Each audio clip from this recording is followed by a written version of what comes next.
Chapter 2652. If it was said that the bosses in the room came to this kind of nightclub because they liked to play, then Yun Jian's killing method just now was definitely the most frightening thing these bosses had ever seen in their lives. It was countless times more frightening than the exaggerated killing methods in the movies. Don't kill us. No. See Yuan, I'm sorry. I was wrong. I really didn't want to hurt you. I just wanted you to earn more money. Let me go. I beg you. Let me go. I really know I was wrong. Yuan Tianqi saw everything that happened in front of her clearly. When she saw the boss kneeling in front of Yun Jian being stepped on by Yun Jian on the fatal point of his head and killed instantly, she was so scared that her lips and teeth were trembling violently. She desperately pulled at the hem of Yun Jian's clothes and shrank behind her. Her legs were weak and she was 5 centimeters away from kneeling in front of Yun Jian. She wanted to use Si Yuan to make Yun Jian let her go. However, Yuan Tianqi saw hatred in Si Yuan's eyes. Si Yuan, who grew up beside Yun Jian and Ce, wasn't a rich young lady who couldn't bear to see a drop of blood. Although she didn't usually deal with things personally, she had seen plenty of bloody things. Hence, when Yun Jian dealt with this group of people one by one, Si Yuan's face didn't reveal any fear. Yuan Tianqi didn't dare to approach Yun Jian at all, afraid that she would end up like the boss who knelt in front of Yun Jian just now. However, she saw that Si Yuan didn't want to pay attention to her at all, so she shrank back to Hong Jie's side. Hong Jie, save me.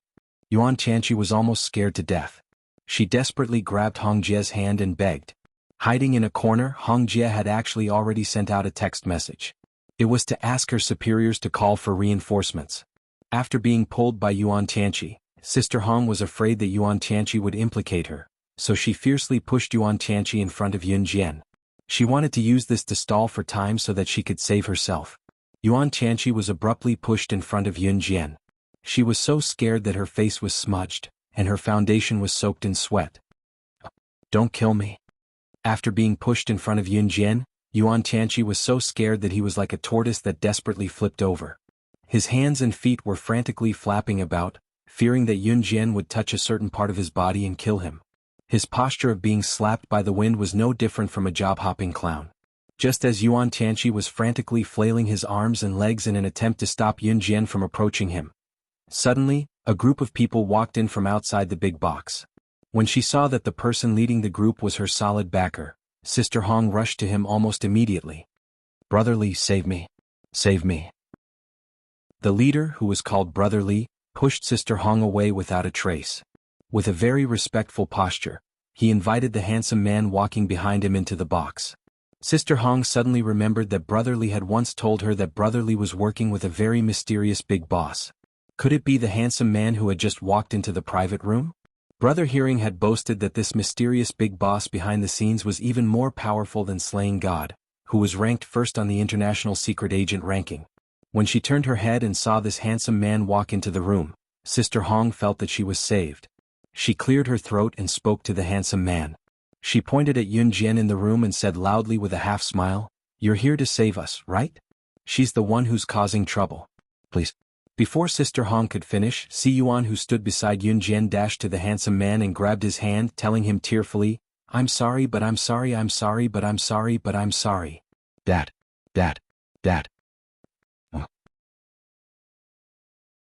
Chapter 2653. Dad. Si Yuan? She actually called this handsome man who looked to be in his 20s father. What was wrong with this world? Everyone's face, including Sister Hong's, instantly turned pale. Dad? Brother Li. Sister Hong's face gradually turned pale.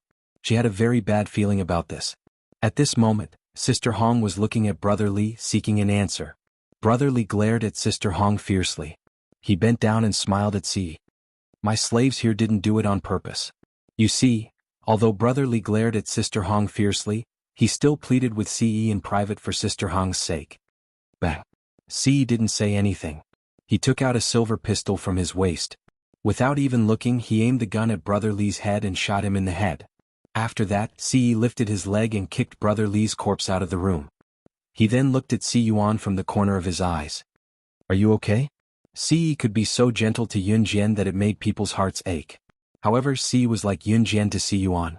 They were both from 2004. To Ce, it was as simple as seeing a 15-year-old daughter as one of his own. Dad, I'm fine. Si Yuan nodded heavily. Her tears were falling, and there was even a string of snot on her nose. She looked quite cute.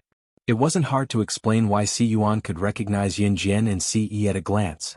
Yun Jian was the sorcerer goddess of Yulong mainland, and Si Yi was the lord of gods mainland. The immortal cultivators of the mainland could generally live for more than 1,000 years. Some of the more powerful ones could even live forever. For humans, 15 years could change a person's appearance from young to old. However, for Yun Jian and Si Yi this didn't exist. Because 3 years ago in 2016, they still maintained their youthful appearance. Sister Hong had not expected that her only savior, Brother Li, would be killed by Si Yi in a single shot the moment he arrived. Her expression could not be described with just one word. You all? As Sister Hong spoke, she retreated backwards. Her face was so pale that it could not be any paler. Yuan Tianqi struggled as he retreated to a corner of the room. At this time, Si Yuan pulled Si Yi to Yun Jian's side. She pulled Yun Jian's hand over and placed it on top of Si Yi's hand. Dad, Mom, you're still alive. That's great. As she spoke, Si Yuan wanted to cry again. Yun Jian raised her hand to wipe away Si Yuan's tears and cast a sharp glance at Hong Jie and Yuan Tianqi. After dealing with these, I'll take you out for supper.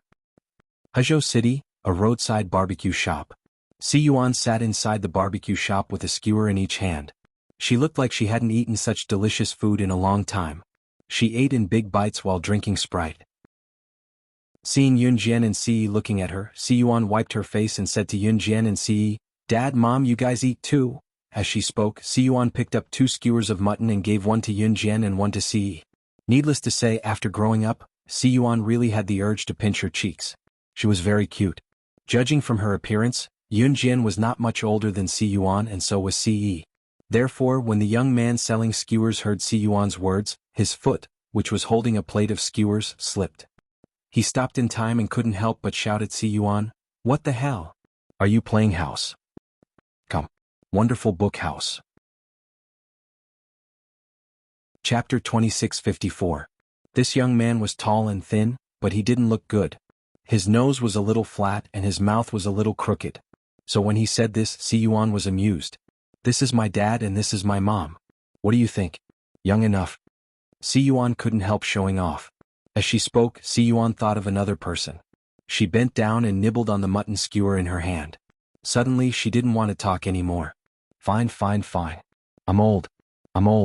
I don't understand the games of young people. The young man brought the barbecue plate to Yun Jian and Si Yi's table. He scratched his head and continued to work on his barbecue. Next we have news. The Pegasus nightclub in Huzhou City in province suddenly caught fire. Just now, fire trucks were sent to rescue, but because the fire was too big and too fierce, many people were still trapped inside and couldn't be rescued. Currently, further rescue efforts are underway. Hopefully, more people can be rescued. For the latest news, please pay attention to our TV station. We will report the details as soon as possible. The TV in the barbecue restaurant that was originally playing cartoons suddenly broadcast such news.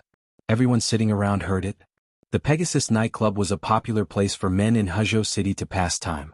The girls here were clearly priced. If you had the money, you could take them away. The reason why such a place wasn't closed down was because of the power and influence. Now that such a thing happened, the people sitting in the barbecue restaurant started to talk. The Pegasus nightclub? How could it burn down just like that? Hey, you don't understand. Most likely they met an enemy. The girls in the Pegasus nightclub are all very beautiful. It's a pity that it was burned down. The vulgar discussions of a few bachelors at the table next to them could be heard. Yun Jian, Si Yi and Si Yuan ignored them. Needless to say, she was the one who set the fire. Yun Jian didn't let go of anyone who participated in the murder of Si Yuan. Si Yuan didn't ask about the arrival of Yun Jian and Si Yi. In fact, when Si Yuan left, Si Yuan knew that Si Yuan went to the past and wanted to change history. Now Si Yi already knew the identities and backgrounds of Yun Jian and Si Yi. As she ate the barbecue skewers in her mouth, the forced smile on her face slowly disappeared. She raised her head abruptly and said to Yun Jian and Si Yi, Dad, Mom, it's so good to see you again. At the end of her speech, Si Yuan seemed to recall something and her tone suddenly became choked with sobs. Yun Jian patted Si Yuan's back. She didn't know how to comfort the child, so she just asked, What's wrong? Dad, Mom, can you not leave me? I'm afraid that everyone will leave me. I don't want to be alone anymore. That guy Zhou Yiran once said that he would stay by my side and protect me, but he still left. He died for me. I don't want to wander alone anymore, sob sob sob. Si Yuan suddenly gave up her fake smile, buried her head on the table and burst into tears. Just as Si Yuan was burying her head in the ground and bursting into tears, she suddenly felt someone pressing on her shoulder. Then her head was lifted up by someone's hand. When she saw the person who had once died to save her appear in front of her, Si Yuan was stunned. The person who came was none other than Zhou Yiran, who was supposed to be dead. Back then Zhou Yiran had pulled Si Yuan's hand into his embrace right in front of Si Yi and Yun Jian. He ignored Si Yi's sharp gaze that swept over and rubbed Si Yuan's head, telling her, "What's the matter?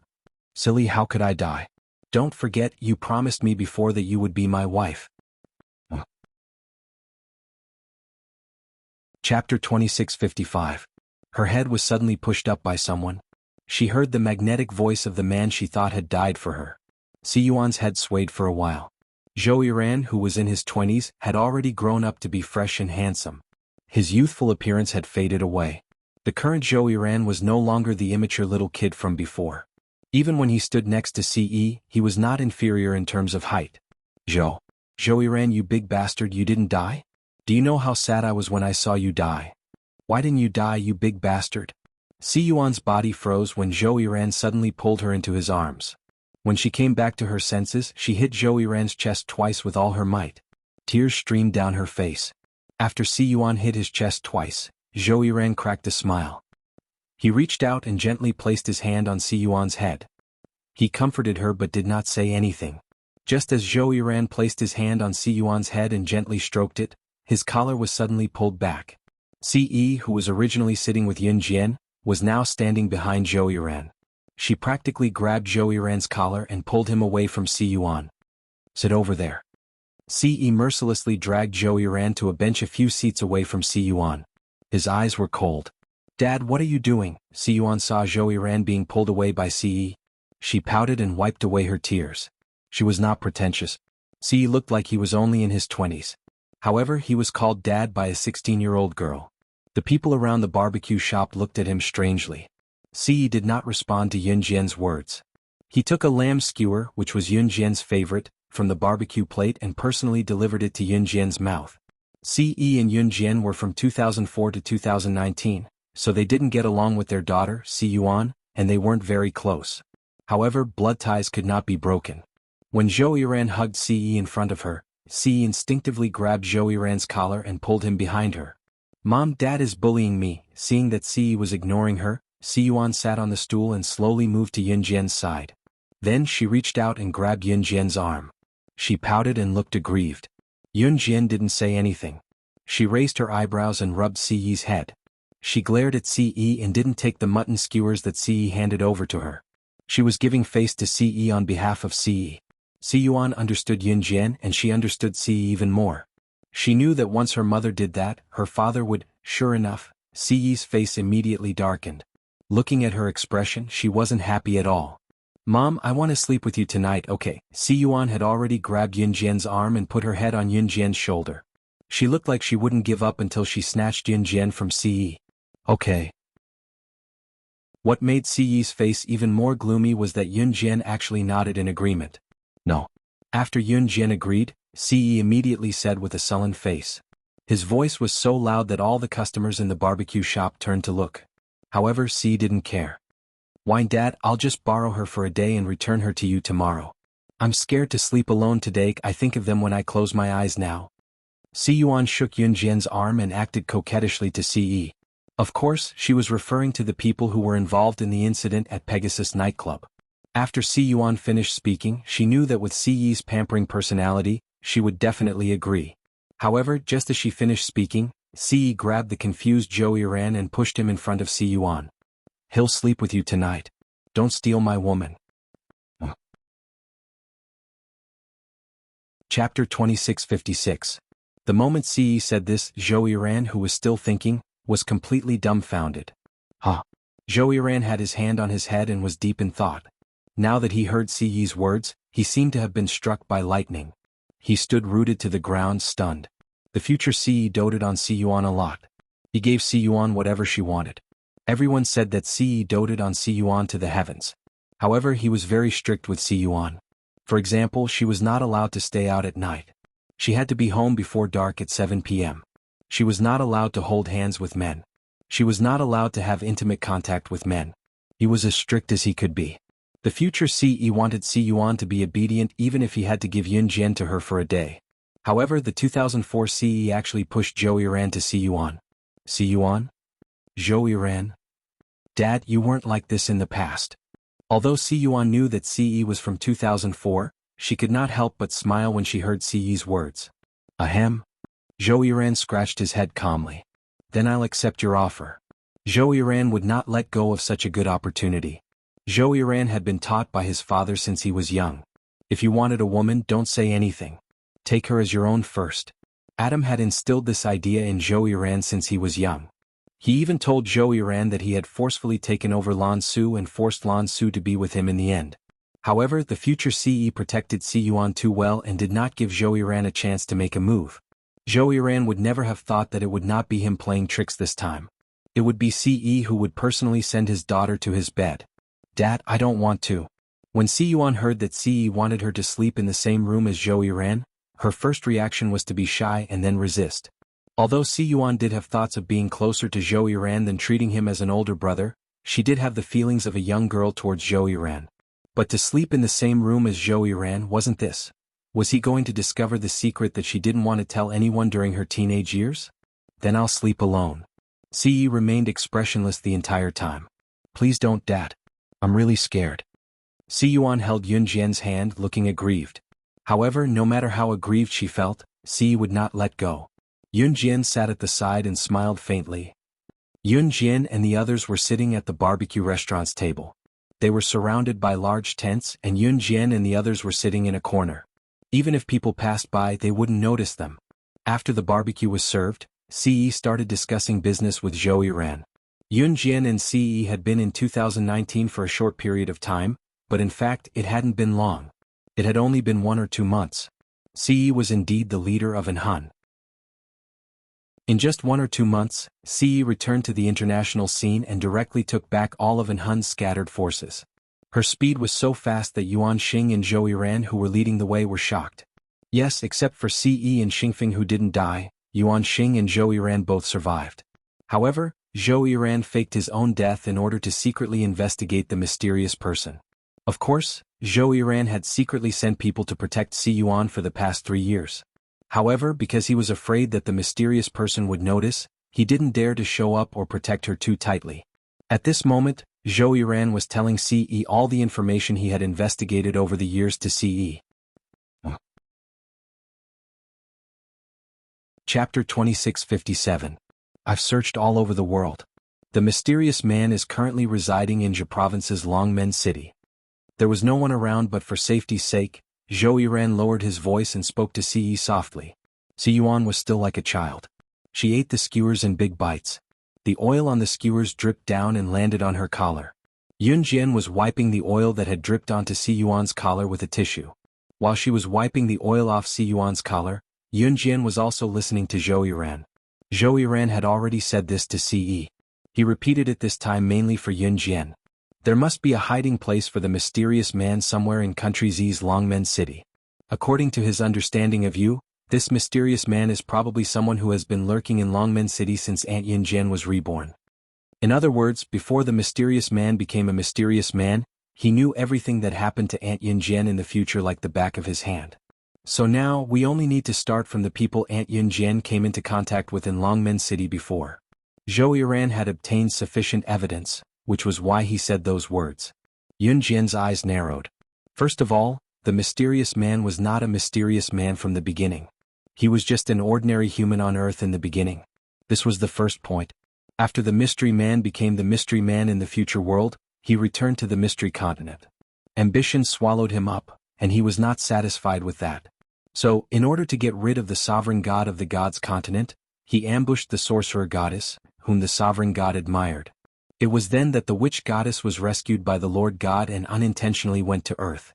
On Earth in this era, he who had yet to become a mysterious man was still an ordinary person. The 2 dimensions were in disarray. As the witch goddess, Yun Jian must have met the mysterious man who had yet to become a mysterious man. The future could be changed. When the mysterious man returned to the beginning of the divine continent, He changed the future of the divine continent as well as himself. That was to say, before he became the mysterious man, he met Yunjian and learned more about Yunjian. Therefore, after becoming a mysterious man, he basically knew Yunjian's future. This was the key. Therefore, it was both simple and complicated to find the mysterious man. First, they had to list all the people Yunjian had come into contact with when she was reborn in Longmen City. Secondly, he had to find someone who knew Yunjian's whereabouts from the list. That person might be the mysterious man. As long as you know who the mysterious man is, Uncle Ce and Aunt Yunjian, you can immediately go back 15 years and kill the mysterious man before he became the mysterious man. Then none of this would have happened. Zhou Yiran's mind was very clear. He quickly sorted out a list of disgust and told it to Yunjian and Ce. Stepping through the door of time and space, a person could change history. The disarray of time and space was not non-existent. If you changed history alone, the future would be changed as well. When the people in the future discovered the door of time and space, the original historical trajectory would be turned upside down. Zhou Yiran did not know that it was because he was so young but had such a bright mind that Ce asked him to sleep with her at night. Chapter 2658. What are you talking about? Why can't I understand a single word? Siyuan was still young. She took a bite of the freshly cooked sausage and tilted her head to look at Zhou Yiran. Then she looked at Yunjian and Ce with a face full of confusion. She looked cute and ignorant. I'm here. You don't need to understand these things. Zhou Yiran's hand was very long, and his knuckles were unusually long. He reached out and rubbed Ce's head in front of her as he spoke. Oh. Being rubbed by Zhou Yiran in front of her parents, Siyuan's face instantly flushed red. She lowered her head and did not dare to look at Zhou Yiran's face because she was too shy. Yunjian tapped the table twice with her fingers. She frowned slightly. After a while she suddenly said, I remember all the people I've met clearly. Tomorrow I'll write down all the information of all the people I've met. Leave this to me. Yunjian's memory was very good. This was not an exaggeration. A person would meet many people in a lifetime, but except for most of the important people, it was difficult to remember all the people who had appeared around you clearly. But Yunjian could. Since the mysterious man must be someone close to her, she would be able to find out the identity of the mysterious man before he dealt with her. Then she would dare to go back to 2004 and kill him before he became the mysterious man. Okay, Aunt Yunjian, I'll leave this matter to you. After you've sorted out all the information of the people you've met, I'll analyze it and narrow down the target. Zhou Yiran said to Yunjian. Yunjian was still a little surprised by Zhou Yiran's analytical ability. Although she was surprised, the more capable Zhou Yiran was, the more assured Yunjian and Ce would be to leave Siyuan in Zhou Yiran's care. Tisk. Yunjian and the other two were talking about important matters. The grease from Siyuan's barbecue splashed everywhere. In the end, it even splashed onto Zhou Yiran's clothes, who was sitting quite far away from her. Coincidentally, Zhou Yiran's clothes were splattered with grease from the skewers in Siyuan's hands. However, Zhou Yiran did not have the slightest intention of blaming Siyuan. On the contrary, he looked at Siyuan with doting eyes. At night, because Siyuan was scared, she kept pestering Yunjian to sleep with her. In the end, Ce dragged Zhou Yiran in front of Siyuan, while Ce hugged Yunjian's shoulders and went back to the room. I hate Daddy the most. Siyuan snorted and shouted at Ce's back. After giving Zhou Yiran one last look, she suddenly ran back into her room. Zhou Yiran touched his nose. He had no intention of going back to his room just because he was a gentleman. After 20 minutes, Zhou Yiran opened the door to Siyuan's bedroom. Siyuan had already showered, and the fragrance of a young girl continuously wafted into his nose. Zhou Yiran, why did you come in, you big baddie? Get out, get out. Siyuan was wearing pajamas. Her hands were on her waist and she looked like she wanted to chase Zhou Yiran away. Your dad asked me to accompany you. Zhou Yiran smiled, looking like he was forced by Ce to come here to look for Siyuan. Siyuan was still a little scared. After all, she had suffered too much at night. Finally she pouted. Then you have to leave after I fall asleep. You have to. These words made Zhou Yiran's lips curl up again. He smiled devilishly. Okay. He would leave after she fell asleep. That was impossible. But he would not let Siyuan hear this. At this moment, Siyuan was shy because she did not wear underwear after showering. Like Yunjian, Siyuan's chest was very big. After wearing her pajamas at night, her chest was swollen. Afraid that Zhou Yiran would see her not wearing her pajamas, Siyuan quickly shrank back into her bed. At this moment, Zhou Yiran walked toward the bed. But just as Zhou Yiran took 2 steps towards this side, he suddenly stepped on something under his feet. The moment he stopped and hooked up the thing he stepped on, Si Yuan's face suddenly turned from red to red. That was, she. She had casually thrown her bra on the ground. She had forgotten to put it away. Chapter 2659. Si Yuan was usually adorable and delicate, inheriting both Yun Jian's stunning looks and Si Yi's chiseled features. She was a perfect girl who was both beautiful and adorable. However, Si Yuan was not as beautiful as she looked. Usually, Si Yuan did not allow anyone to enter her room, except for Yun Jian. At night, she would go to her room and take off all her clothes. Then she would go to the bathroom in her room to take a shower. She would put on her pajamas and lie on the bed to sleep. As for the underwear that she had taken off, Si Yuan would just throw them on the bed and the floor. Because the floor was covered with a furry carpet, after entering Si Yuan's room, one would usually walk barefoot on the furry carpet. The floor was not dirty. When Zhou Yiran suddenly entered the room, Si Yuan did not think too much about it. She was only wearing her pajamas and did not wear any underwear. She was afraid that Zhou Yiran would see that she had slept with him, so she kept covering herself and even crawled onto the bed. However, the moment she saw Zhou Yiran pick up the D-bra that she had just thrown on the floor, Si Yuan's face turned so red that it was as if it had been cooked. Zhou Yiran stared at the red cartoon bra in his hand. He could not react to what this thing was. "Don't touch my things. Give it back to me." Si Yuan had already pounced over from the bed. She even forgot that she was not wearing any underwear. She reached out and grabbed the bra in Zhou Yiran's hand. However, because she pounced too fiercely, Si Yuan threw herself into Zhou Yiran's arms. Zhou Yiran was only wearing a thin white t-shirt. When Si Yuan threw herself into his embrace, he could even feel her breasts that were not wearing any undergarments. "Ah! Get out, get out, get out!" Si Yuan felt that her face was as hot as boiling water. She pushed Zhou Yiran and wanted him to leave. However, Zhou Yiran only then realized that the thing that he had just aroused was actually hers. Cough. "I just returned the rental key to the landlord. There's nowhere to sleep nearby. Therefore he would not leave this place even if he was beaten to death." Zhou Yiran's expression did not change as he played his tricks. "That still?" Si Yuan hugged her bra and wished she could stuff it into her arms so that Zhou Yiran would never see it again. But before she could say no, her voice suddenly stopped. Because before Si Yuan could say anything, Zhou Yiran had already pulled her into his arms. Yuan, I missed you so much. I missed you for 3 years. 3 years ago, your brother asked me to hide my identity and secretly investigate the whereabouts of the mysterious man. He said that not seeing you was the best way to protect you. I really want to hug you. I want to comb your hair for you like before. I want to bathe you and feed you like when you were young. Yuan, I've waited for you for 3 years. Don't chase me away." These words were filled with deep affection. They were not the flowery words of a man to a woman, but words that came from the depths of his soul. Zhou Yiran and Si Yuan were childhood sweethearts and had grown up together. Although Zhou Yiran had been thrown into the Amazon forest by Si Yi for a few years, he had gone through the training that Si Yi had given him, which was even crueler than the training that An Hun had given him. But for Si Yuan, Zhou Yiran was willing, because he wanted to protect her with his life. Si Yuan's eyes were wet when she heard Zhou Yiran's words. 3 years ago, Si Yuan was only 12 or 13 years old. They had bathed together and dressed for her when she was young.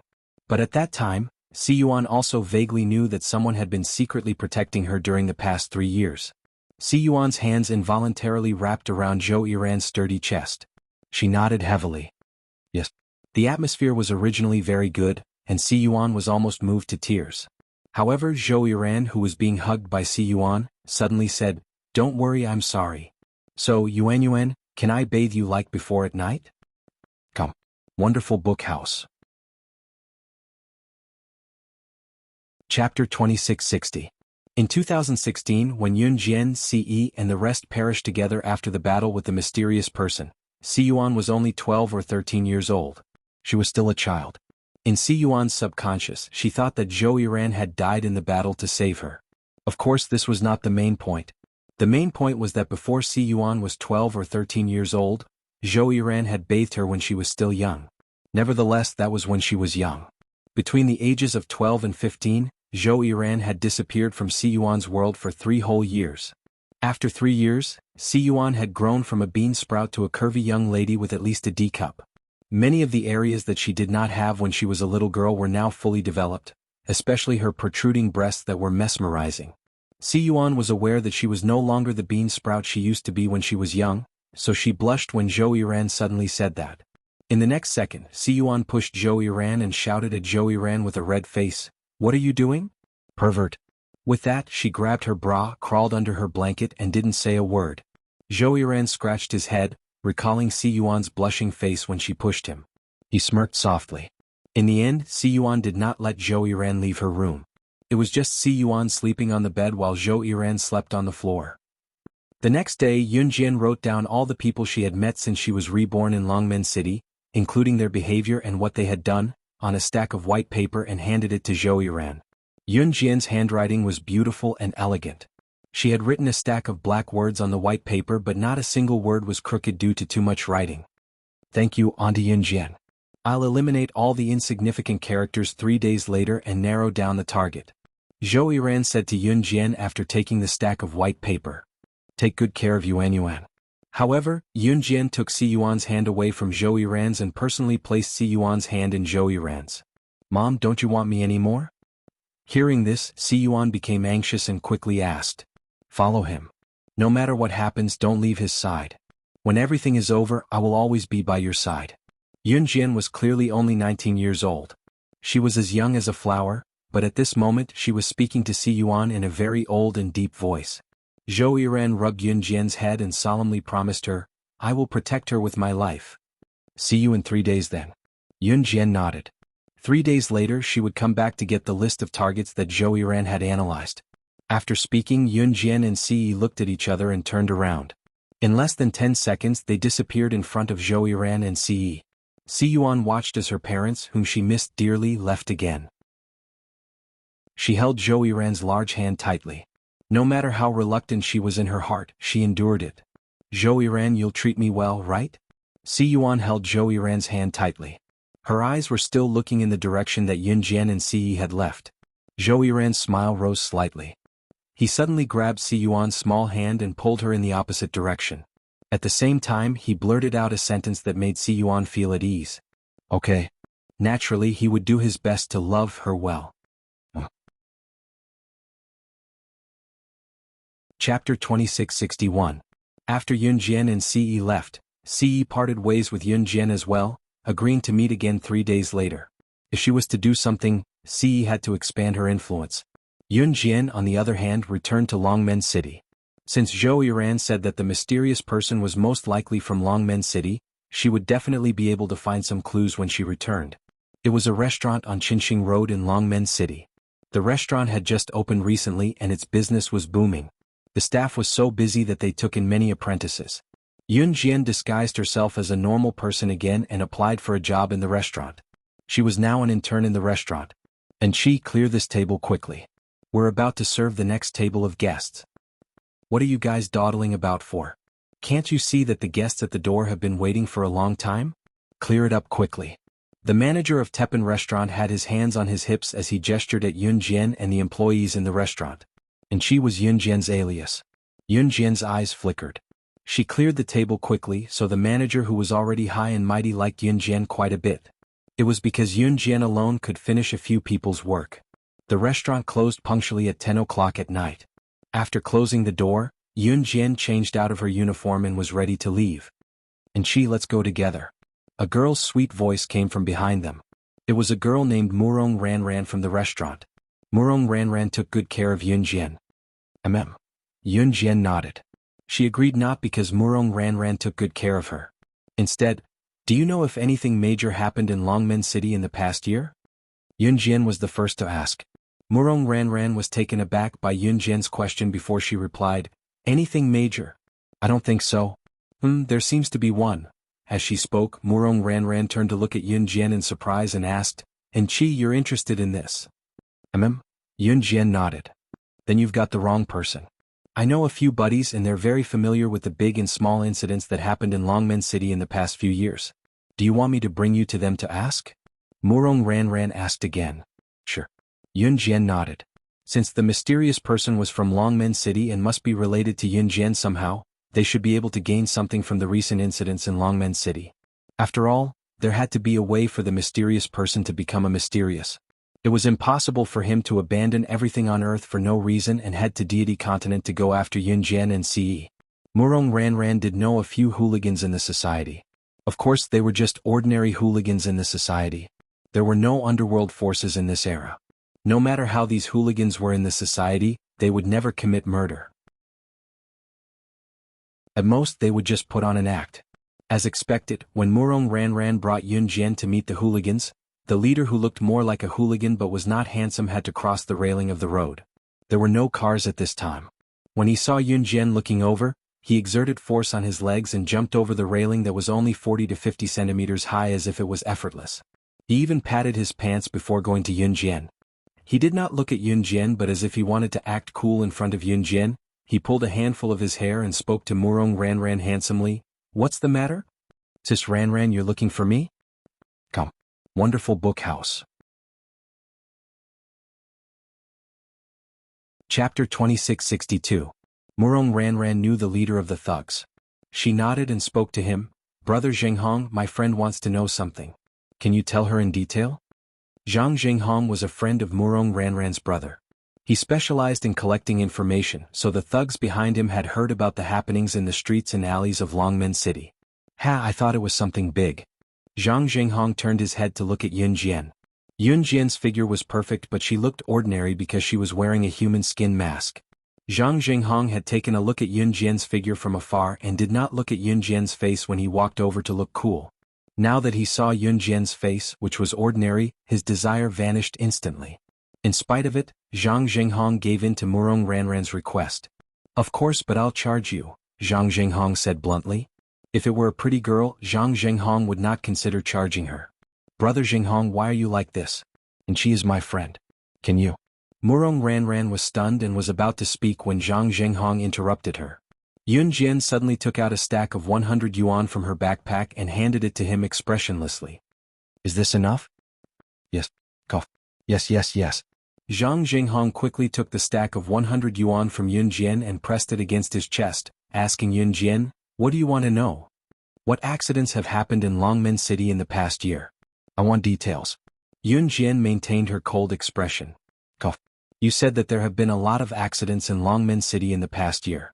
I remember that an old house in Shangtang village caught on fire this year and someone died. There was also a big boss in Longmen City suburbs who accidentally caused a gas explosion in his house. He had a lot of diesel in his house and the explosion added fuel to the fire and many people died." Zhang Jianghu rested his chin on his hand as he spoke, deep in thought. As he spoke, he suddenly recalled something and slapped his head hard, telling Yunjian, "I remember now. I remember now. Something big happened in Longmen City recently. It's strange, but it happened a year ago." After Zhang Jianghu told Yunjian the details, Yunjian's eyes narrowed. The next second, she didn't even say goodbye to Murong Ranran as she turned around and ran away. In less than 3 seconds, the news was in front of everyone. "What are you doing?" Zhang Jianghu was dumbfounded when he saw Yunjian run away, still clutching the 100 yuan she gave him in his arms. "You're giving it all to me just like that?" Zhang Jianghu looked at Murong Ranran in surprise. On the other hand, Yunjian flew back to Huzhou City, the city where Si Yuan and Zhou Yiran had temporarily settled down. Once she arrived, Yunjian dashed into Zhou Yiran's room and spoke to him, who was busy sorting out the information she had given him. "Have you eliminated all the people who can't be the mysterious man?" Zhou Yiran looked up and nodded, then passed a new set of information to Yunjian. On this piece of paper was written all the people Yunjian had met after she was reborn in Longmen City. She had eliminated those who could not be the mysterious man, leaving only those who were suspicious. Yunjian scanned the paper from top to bottom. When she saw one of the names on the paper that overlapped with the main character of the incident she had heard, her eyes widened. She found it. This person must be the mysterious man's predecessor.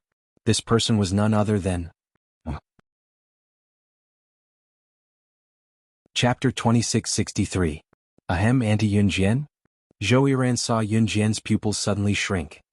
He raised his eyes, and there was a trace of inquiry in his expression. "Take good care of Yuan. Remember, no matter what happens, whether the future will be changed, whether he and I can survive, you must promise me that you will take good care of Yuan. Yunjian held the piece of paper that Zhou Yiran had sorted out with a few suspected mysterious people on it. She did not wait for Zhou Yiran to ask her a question. After saying this solemnly, she walked out. As soon as she opened the door to Zhou Yiran's room, she saw Si Yuan holding a big rabbit doll. She rubbed her eyes and looked at Yun Jian. "Mommy, where are you going?" Si Yuan's big eyes blinked. They were very beautiful.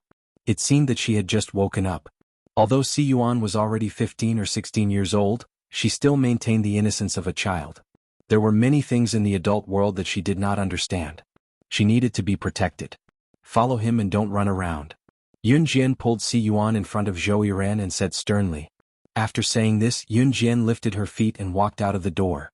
Just as she took 2 steps, she felt that her clothes were tightly grasped by someone. Yun Jian's deep eyes narrowed again. She turned her head slightly and saw that Si Yuan was tightly grasping her clothes. She looked like she would not let go no matter what.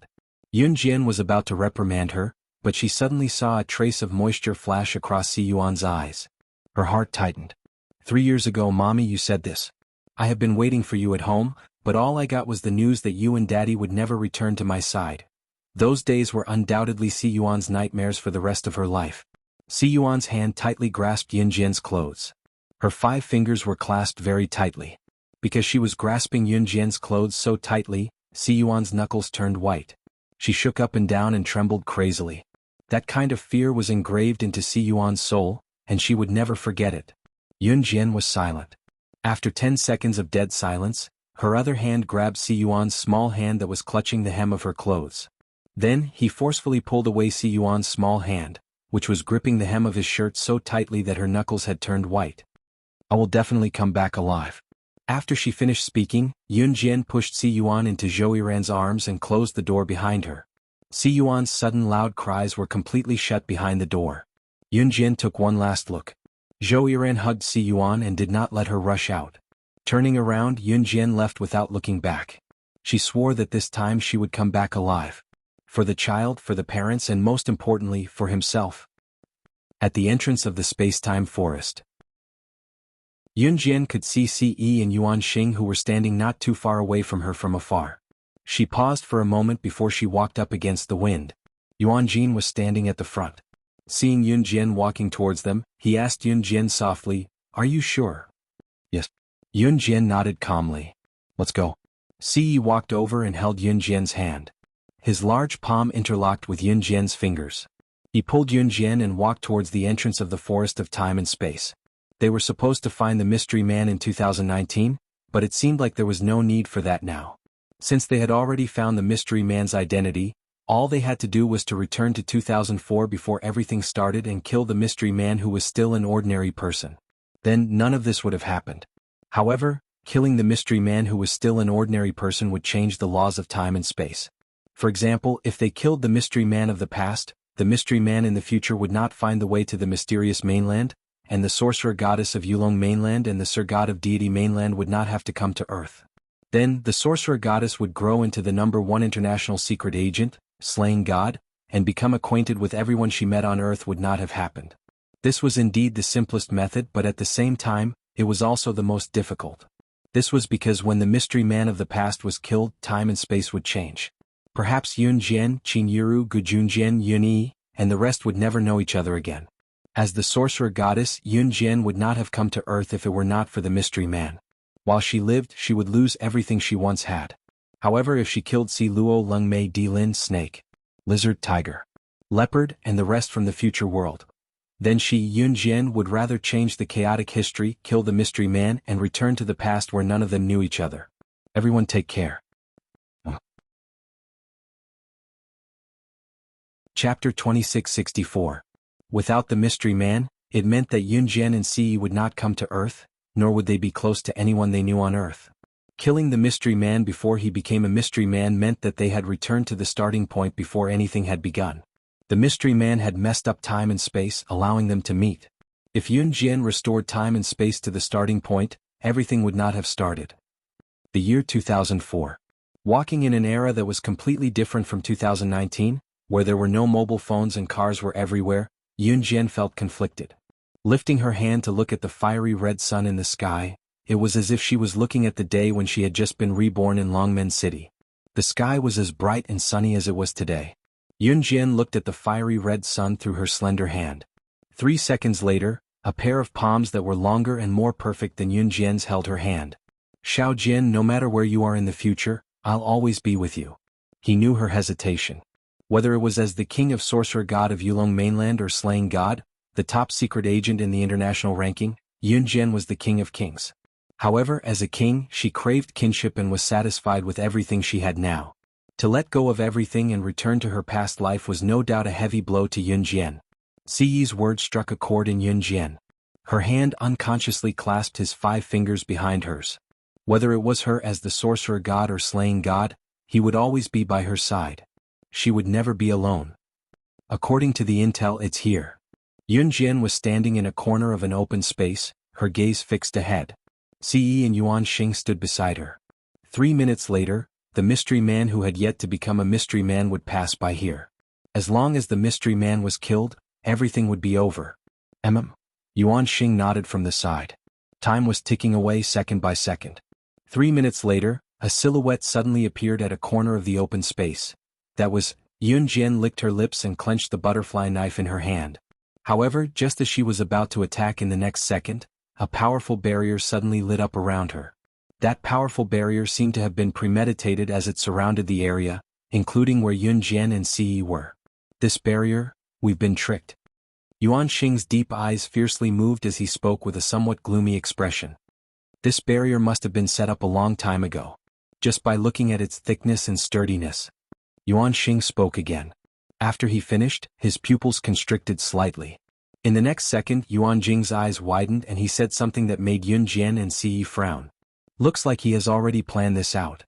It seemed that the mysterious man had already planned to have a decisive battle with Yun Jian and the others here.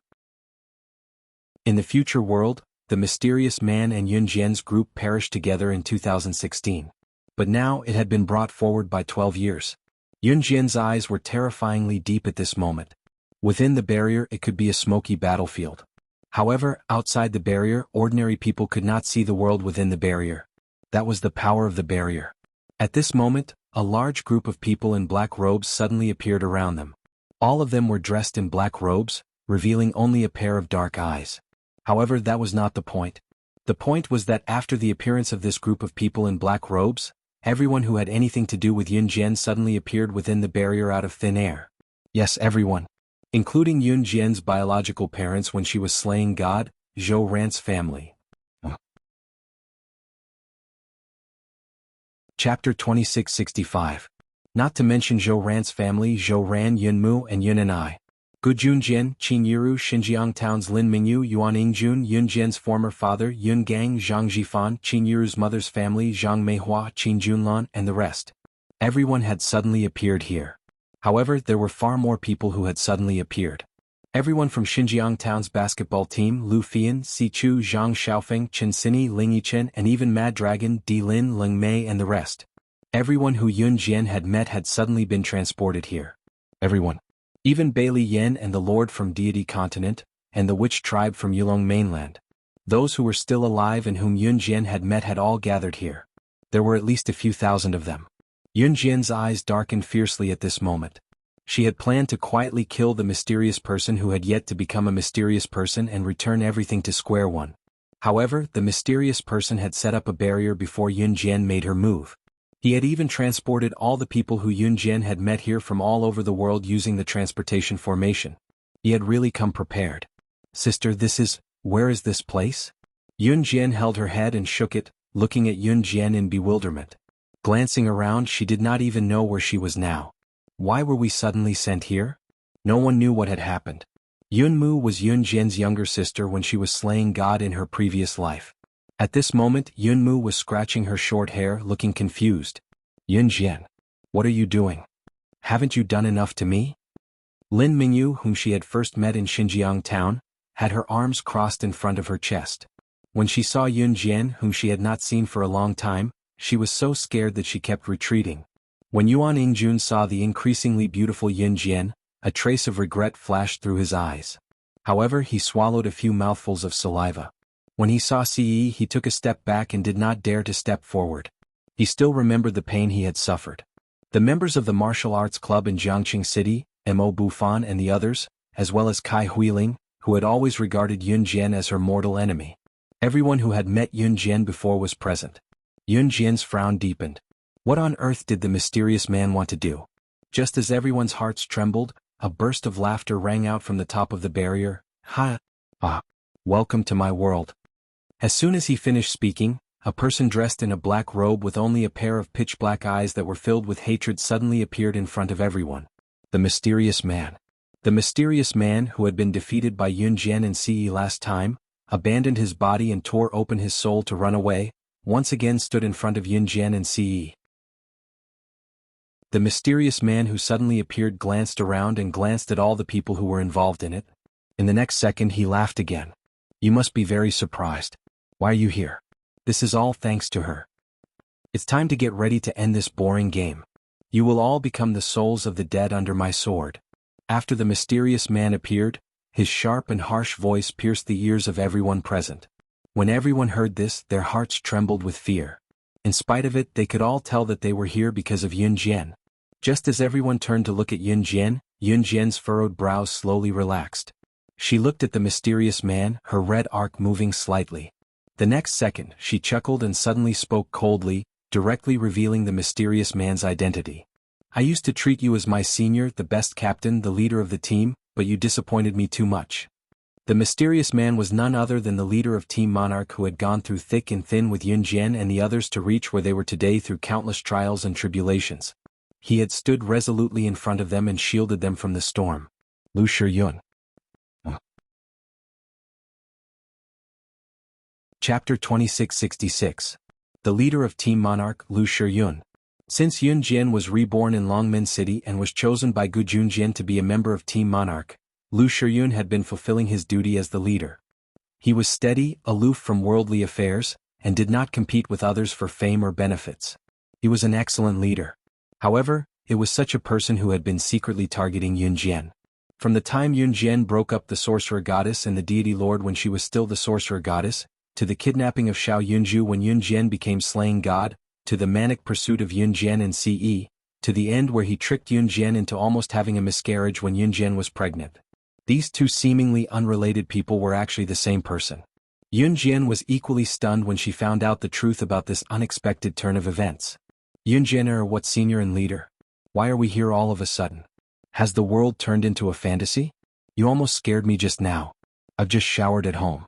If it was a minute earlier, I would have come here naked. Chuning glanced around and walked over with a look of surprise.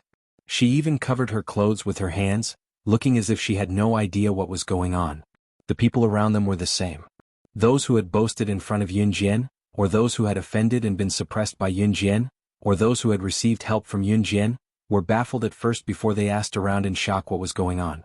Since they did not know what was going on, the hubbub of thousands of people around them was as noisy as a large market when their voices overlapped. Yun Jian did not respond to Chu Ning. Everyone in Team Monarch, including Chu Ning except Lu Shiyun, looked at Yun Jian in confusion. Yun Jian, on the other hand, leaped lightly in front of thousands of people and landed on a pile of cement pipes that were as big as 3 schools in the sky. Behind her was a group of thousands of ordinary people who had come into contact with Yun Jian who had been swept into the incident. In front of her was the mysterious man and his subordinates. Yun Jian stood high on the pile of cement pipes, her gaze cold and intimidating. Among the crowd, everyone who had been in contact with Yun Jian, be it good or bad, stopped talking at this moment. This magical teleportation had sent them here all of a sudden. They were surrounded by a barrier and could not walk out. Those who did not know what was going on thought that it was amusing. Yun Mu, what's going on? Zhou Qiong, Mu Zishi, Wan Yuyu, Jing Cheng, and the rest could not help coming over to ask Yun Jian's younger sister, Yun Mu. I don't know. Yun Mu's eyes were fixed on Yun Jian's who was standing on the cement pipes. Her instincts told her that Yun Jian, her sister whom she had lost contact with for more than a decade, must be hiding some shocking secret. And this secret was very likely to be completely revealed today. However, Yun Mu was not the only one who had this thought. After Yun Jian was reborn in Longmen City, she had been in contact with many people. Those who had been in contact with Yun Jian were all shocked and bewildered by what was happening before them. While everyone was pondering, Yun Jian, who was standing on the cement pipe, glanced at the mysterious person with a sharp gaze. She used the same words that slaying god and sorcerer goddess had always been arrogant and never changed as she spoke coldly and haughtily in front of everyone. You're right. Do you think that you can threaten me by dragging them into our battlefield? Today I'll kill you here even if you use 10,000 times the potion or 10 million times the potion. I swear in the name of Yulong Mainland's daughter, the sorcerer goddess, the former god of war of Yulong Mainland, that the only one who will die here today will be you, Lu Shiyun. Come. Wonderful book house. Chapter 2667. It didn't matter why Lu Shiyun changed from an ordinary person to a mysterious person who wanted to kill her. Yun Jian had said that she would never accept any betrayal, no matter who it was. Anyone who betrayed Yun Jian would be killed. Anyone who offended her would be killed as an example to others. Even if it was her closest kin, it would still be the same. Yun Jian was not a kind person, let alone being compared to a good person. Bloodthirsty was the king. Killing, war, and hegemony, this was the world that belonged to her. Because in such a world, she could find the value of her life. She was the king and always had been. She would not allow anyone to stand in front of her and be arrogant. If there was, she would kill. She was the king Yun Jian no matter what she did or did. Her name was Yun Jian. Lu Shiyun? Captain. What's going on? When Chu Ning and the others heard Yun Jian's words, they suddenly trembled. Even an idiot could tell that Yun Jian and the mysterious person who was shrouded in a black robe had a blood feud of either you die or I live. So, where did the captain go? Chu Xiangnan with his crooked brain could not figure it out for a while. Everyone was puzzled. Ha ha ha. At this time, the mysterious person standing in front of Yun Jian stopped pretending.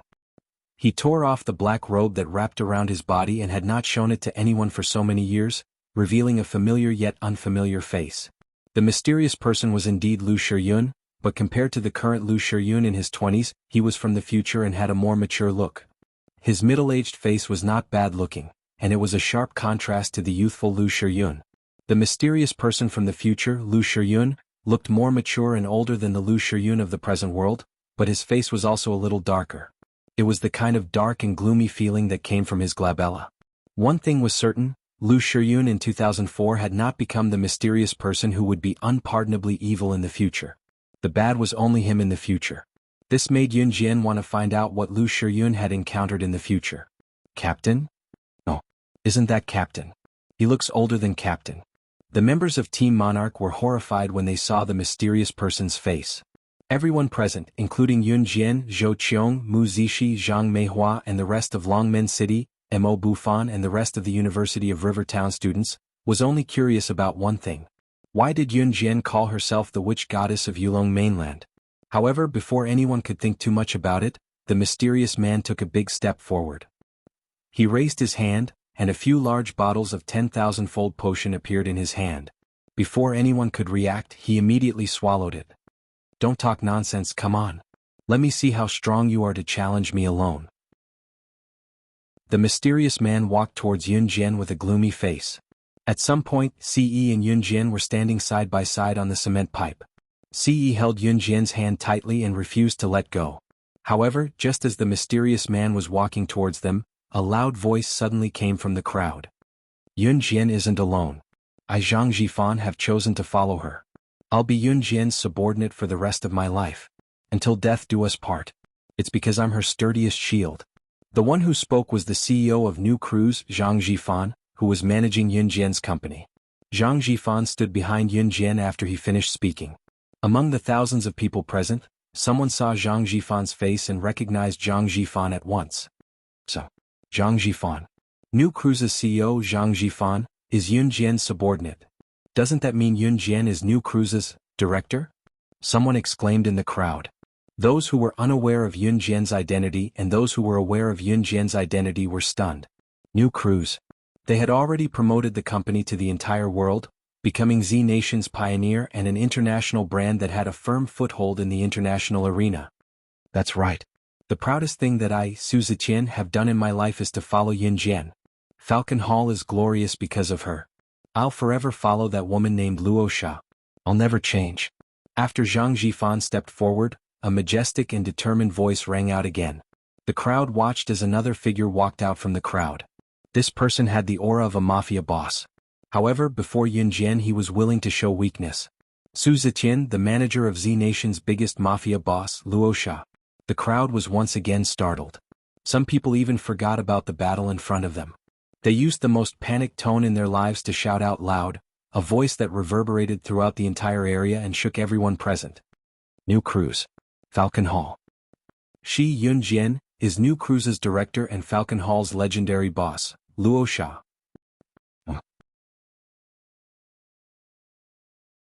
Chapter 2668. Unwavering even in death. Unwavering even in death. What a firm and determined voice it was. Zhang Jifan and Su Zetian. One was an elite who dominated the global market in the legal world. The other was an eagle who dominated the world in the mafia world. Both of them were dragons among men who had almost monopolized Country Z's economy. They followed Yunjian with such determination and unyielding aura that they swore to follow Yunjian to their deaths. In such a dangerous situation, there was no need for Yunjian to order them as their superiors. They stepped forward and stood on the same side as Yunjian. This was no longer a matter of absolute obedience between superiors and subordinates. Yunjian's capability and capital had made these two elites who stood at the pinnacle of the pyramid in the eyes of outsiders to obey her orders to their deaths. It was an absolute obedience that came from the bottom of their hearts, from the depths of their souls. They did not need any instructions and would never back down when Yunjian was in trouble. The courage to charge forward. Who was she, Yunjian? How could she make these two elites who stood at the pinnacle of the pyramid who had monopolized both the legal and illegal worlds and Country Z submit to her? Slaying Luo, the chairman of New Cruise and the boss of the mafia's Falcon Hall, she. The old lady who held a grudge against Zhou Ran for not being able to protect her son because Zhou Ran had given birth to Yunjian who had yet to be reborn, as well as her younger daughter, Yun Sheng, and had accidentally lost her son, Yun Zhu, whom she had painstakingly given birth to. She clutched her chest, almost suffocating from the shock. Zhou Ran, Yun and Yun Mu, Zhou Ran and everyone else who was present. Even Zhang Meihua and the others from Longmen City were glaring at Yunjian with bulging eyes, their faces turning purple from fright. Everyone, including those who had failed to lay a hand on Yunjian and were retaliated against by Yunjian instead, had their eyes wide open. All of them widened their eyes in shock. While they were terrified of Yunjian's identity, they were reminded of the terrifying things they had said or done to her in the past. If she were to really attack them, she would only need to move a finger. Besides, Yunjian was only 19 years old. What kind of environment did such a legendary woman who could be regarded as a miracle of the world grow up in? Before they could recover from their shock, the old man chuckled. The mysterious man cackled as if he already knew Yunjian's identity. He took another step forward and could not help sneering at Zhang Jifan and Su Zetian's foolish behavior. If Zhang Jifan's New Cruise and Su Zetian's Falcon Hall, then Yunjian's. Then, you're a man. At this moment, an enchanting woman suddenly walked out from the crowd. This enchanting woman twisted her body as she walked out from the crowd and arrived in front of the crowd. The person who had arrived was none other than the Demoness. Ever since you saved me, Temptress, and handed Rongyao Company over to me to manage, I've been with you for so many years. I'm considered your senior. You should add me to the list of people who stand behind you. Temptress crossed her arms and said those words in a calm voice that shocked everyone. The president of Rongyao Company, Temptress. That meant? Rongyao Company. Rongyao Company, one of the top 10 international corporations in the world, the richest Rongyao Company in the world, is Yunjian's too. When someone heard this, he used a voice that was close to a roar to shout out this sentence. Not only that. Far more than that. Other than New Cruise and Falcon Hall. And Rongyao Company. Ordinary people could not even touch a corner of a company founded by Yunjian in their lifetime, but Yunjian had founded so many top international companies one after another. Could it be that she wasn't human? Chapter 2669. After Zhang Jifan, Su Zetian, and Seductress stepped forward, all the subordinates who were with Zhang Jifan, Su Zetian, and Seductress also stepped forward.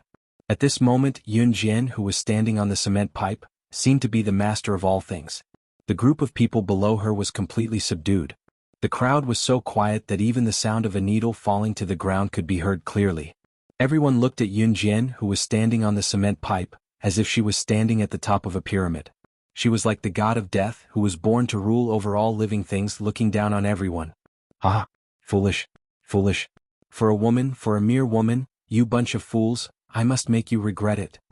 When the mysterious man saw Zhang Jifan and the others step forward to protect Yun Jian, his eyes seemed to recall a certain despair that he had encountered in the past. His expression began to change drastically, and his eyes began to tremble violently. As he shouted these words, the mysterious man suddenly raised his hand, and a strong wave of spiritual energy burst out from between his fingers. After drinking several bottles of the 10,000-fold potion, the mysterious man's body was greatly damaged after the effects of the potion wore off. However, he did not seem to care about this at all. The spiritual energy gathered crazily from the mysterious man's hands, and it actually bypassed Yun Jian and Ce to attack Zhang Jifan, Su Zetian, and Seductress, who were standing behind Yun Jian.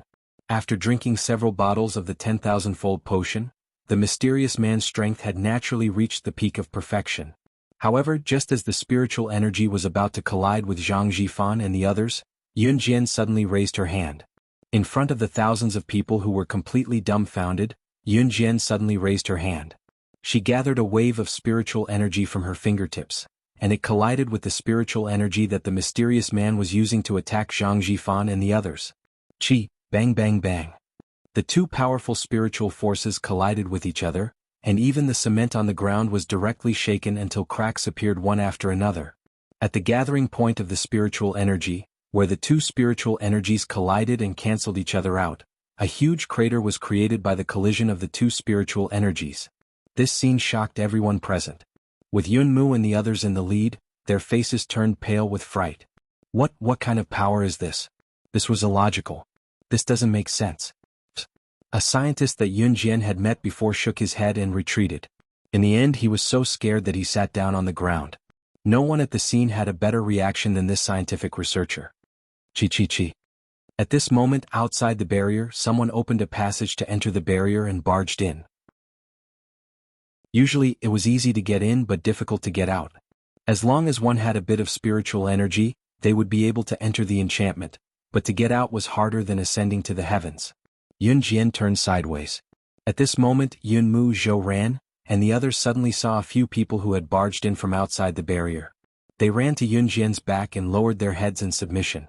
When they saw the people walking to Yun Jian's back and bowing to Yun Jian like the three witches, Yun Mu and everyone else present had already sensed that Yun Jian was probably someone from a completely different world from them.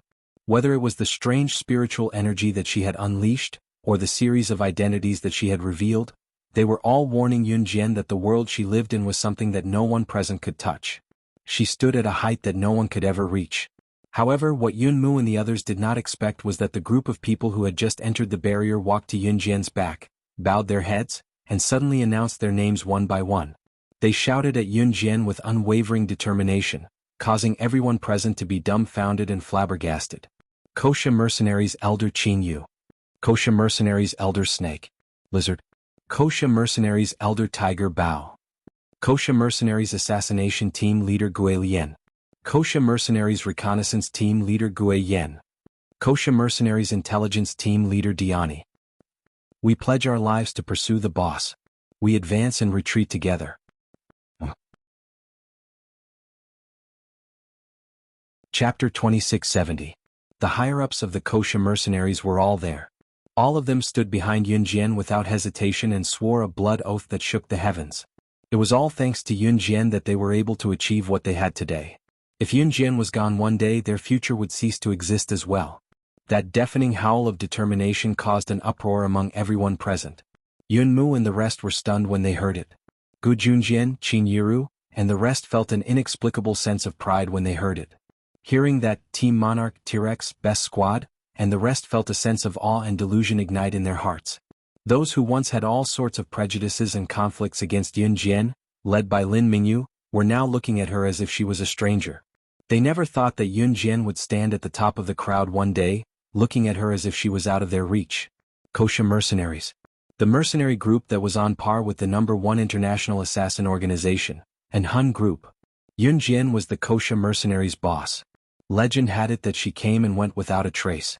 She was the #1 international secret agent on the secret agent leaderboard, slaying God. At that moment, the crowd was not only shocked by the actions of the higher-ups of the Kosha mercenaries, they were also shocked by the revelation of Yun Jian's identity by the higher-ups of the Kosha mercenaries. Yun Jian. Gusha. Those who once disliked Yun Jian now had frightening expressions on their faces. They could not even complete a sentence at that moment. This child was kidnapped when she was young? Could she have been kidnapped to become an assassin? My child, how much have you suffered? Zhou Ran suddenly covered her face when she learned the truth. She squatted down and started crying secretly. Yun Mu looked at Yun Jian, who stood above the crowd, and had an indescribable feeling. She felt as if she was very far away from Yun Jian, her biological sister. Everyone present was in a state of shock. This was because the person standing in front of them was not just a 19-year-old girl, nor was she the queen of both the underworld and the underworld of Z country. He wasn't just the chairman of a multinational corporation. She was still the ruler of the world. The legendary slaying god who was so powerful that it made people tremble in fear. Sorcerer God, how can I, Lan Su, not be by your side? 1,000 years ago you were in charge of the Wu clan. You led our Yulong continent from a low-level continent that could be humiliated by other continents to the throne of the #1 continent among thousands of continents. I have always followed you. I am the only one by your side. Now that I've seen with my own eyes that so many people are willing to stand behind you, I'm happy for you. Whether it was 1,000 years ago or today, Lan Su has followed you for tens of thousands of years. He has fought alongside you and killed countless experts of the continent. I once swore that no matter when or where, no matter what kind of situation I am in, Lan Su, the daughter of the Wu clan, will always be the first person behind you. Please don't abandon me, Sorcerer God. It was Lan Su who had used his spiritual power to open the barrier passage and led the Kosha mercenaries into the barrier. At this moment, Lan Su spoke from the side as he walked slowly toward them. Every sentence was imprinted in everyone's ears. They did not understand what Lan Su meant by 1,000 years ago and Yulong continent. However, every sentence that came out of Lan Su's mouth stirred up everyone's emotions. Every sentence seemed to remind them of the time when the Sorcerer God had only Lan Su by his side. They fought alone against the experts of various continents and finally led Yulong continent to the #1 continent among thousands of continents. Come. Wonderful book house. Chapter 2671. She, Lan Su, would have stood behind Yun Jian without hesitation 1,000 years ago. Today, 1,000 years later, even though she had her own family, her intention to follow Yun Jian would never change. At this moment, Yun Jian had turned slightly and looked at the people standing behind her. She had thought that she was alone from the beginning to the end, but when she looked back, she suddenly realized that there were so many people standing behind her. Yun Jian's slightly furrowed eyebrows were gently smoothed out. She suddenly held the hand of the man standing beside her and drew a red arc that made the world lose its color. Lu Shiyun, no matter how many bottles of 10,000 times elixir you drink, the people standing behind you will always be puppets. But the people standing behind me are people who are worthy of my life to protect them. It seems that the only person who will fight alone will be you. Yun Jian glanced sideways at the mysterious man with a sneer and a hint of mockery on her lips. Yes, no matter how many black-robed men stood behind the mysterious man, Lu Shiyun, those black-robed men were just puppets who would only obey the mysterious man's orders. From the moment he did this series of things, he had already been possessed by the devil and there was no turning back. Ah. The mysterious man who was walking towards Yun Jian and Ce finally stopped. He was halfway there when he suddenly stopped. Who said so? Who said that I'm fighting alone? This group of puppets without consciousness can only be my subordinates. And in this world, the only one who will never betray me is yourself. Come out. I'm in my 20s. Let's rule this world together. Together, let's completely destroy this group of damned people from this world. The earth, the 10,000 continents, the gods' continent, they're all mine. All mine. The mysterious man had reached the point of madness. Yun Jian's words had deeply pierced his heart. When the word betrayal was mentioned, his pitch-black eyes twisted fiercely. The only one who will never betray me is myself. Yun Jian's eyes twitched fiercely. She subconsciously looked behind the mysterious man and at the periphery of the boundary. He saw a tall and slender man with regular facial features, who was as mature and steady as ever, walking over. It was Lu Shiyun. In 2004, Lu Shiyun was in his 20s. Unlike the mysterious man from the future, Lu Shiyun in 2004 obviously had not experienced any painful past. However, the moment he walked over, his brows furrowed slightly. There was a trace of seriousness on his face, but it quickly disappeared. Captain. Why is he standing together with the bad guy? No, they are the same person. The one who has been going against Yun Jian is the captain. Chu Ning watched from afar as Lu Shiyun, the leader of Team Monarch, the mature and steady leader of the organization, walked to the mysterious man's side. Chu Ning's heart skipped a beat when she saw this. She seemed to be unable to accept the reality in front of her. She took a big step back and suddenly sat on the ground. The rest of Team Monarch did not fare any better. Lu Shiyun in 2004 still had the same feeling when he was with Yun Jian and the others. However, when he walked to the mysterious man's side, his face suddenly revealed the same ferocious expression as the mysterious man. He looked at everyone and finally fixed his eyes on Yun Jian. "You didn't expect this, did you? The person you've been looking for is actually someone close to you. What a pity. Before you realized that the mysterious man was me and wanted to kill me, I was saved by my future self."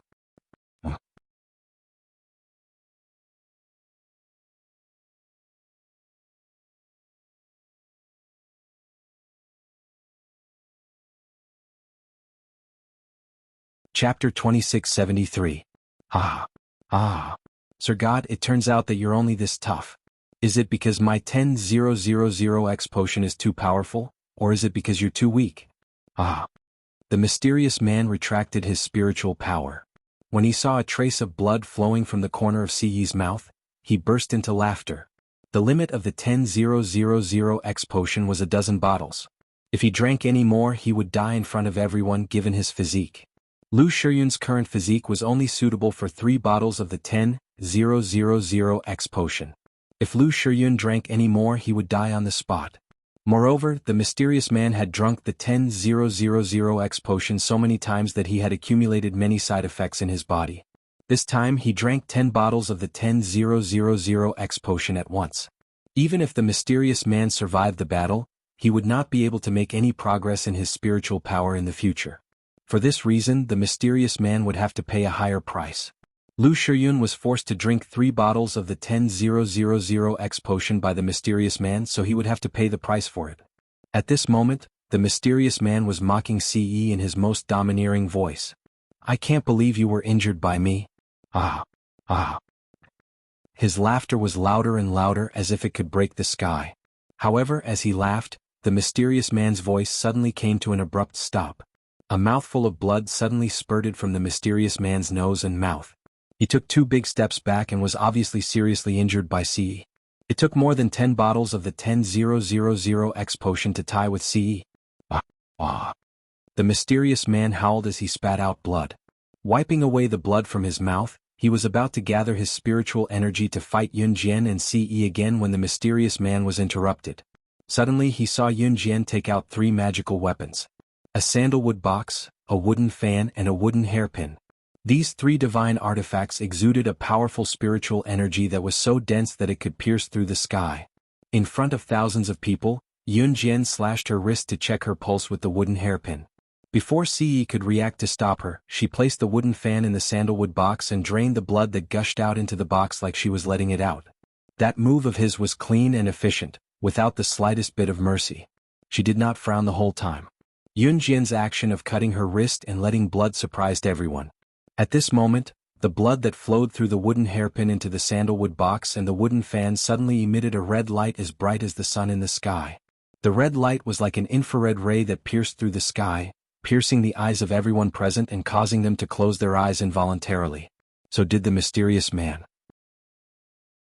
When the red light flashed, all of the spiritual power in the wooden hairpin and the sandalwood box gathered into the wooden fan in front of everyone's eyes. The wooden fan, the box, the box, the box, the box, the box, the box, the box, the box, the box, the box, the hairpin, the box, the box, the box, and the box. However, it did not have a blade. Yun Jian was delighted. She immediately took out the god-vanquishing blade from her waist. Just as she was about to put the blade of the god-vanquishing blade into the bladeless butterfly knife formed by the 3 magical weapons, Ce did not even care about the blood flowing from the corner of his mouth. He frowned and grabbed Yun Jian's bleeding wrist. The next second, he tore open the corner of his shirt and bandaged her wound as fast as he could with a dark face. If they were not fighting the mysterious man, he would have reprimanded Yun Jian in front of everyone for not taking care of her own body. Yun Jian could clearly see that Ce's handsome face was filled with unspeakable heartache.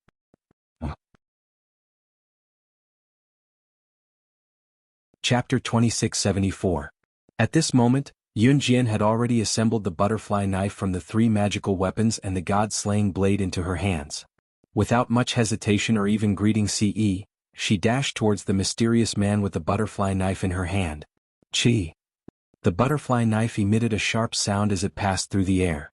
Ce had already anticipated Yun Jian's move. He quickly flashed in front of Yun Jian. Without even speaking to Yun Jian, he cooperated with Yun Jian and kicked the mysterious man's abdomen in the distance. At this moment, the mysterious man's subordinates were already fighting with Yun Jian's subordinates. Those who were involved in the incident and didn't have the slightest strength retreated to the edge of the boundary where they couldn't retreat any further. They were all trembling, but they didn't dare to say a word, for fear that they would be discovered and killed by the mysterious man or his subordinates. On the other hand, the mysterious man was violently shaken back a few steps after being kicked by Ce.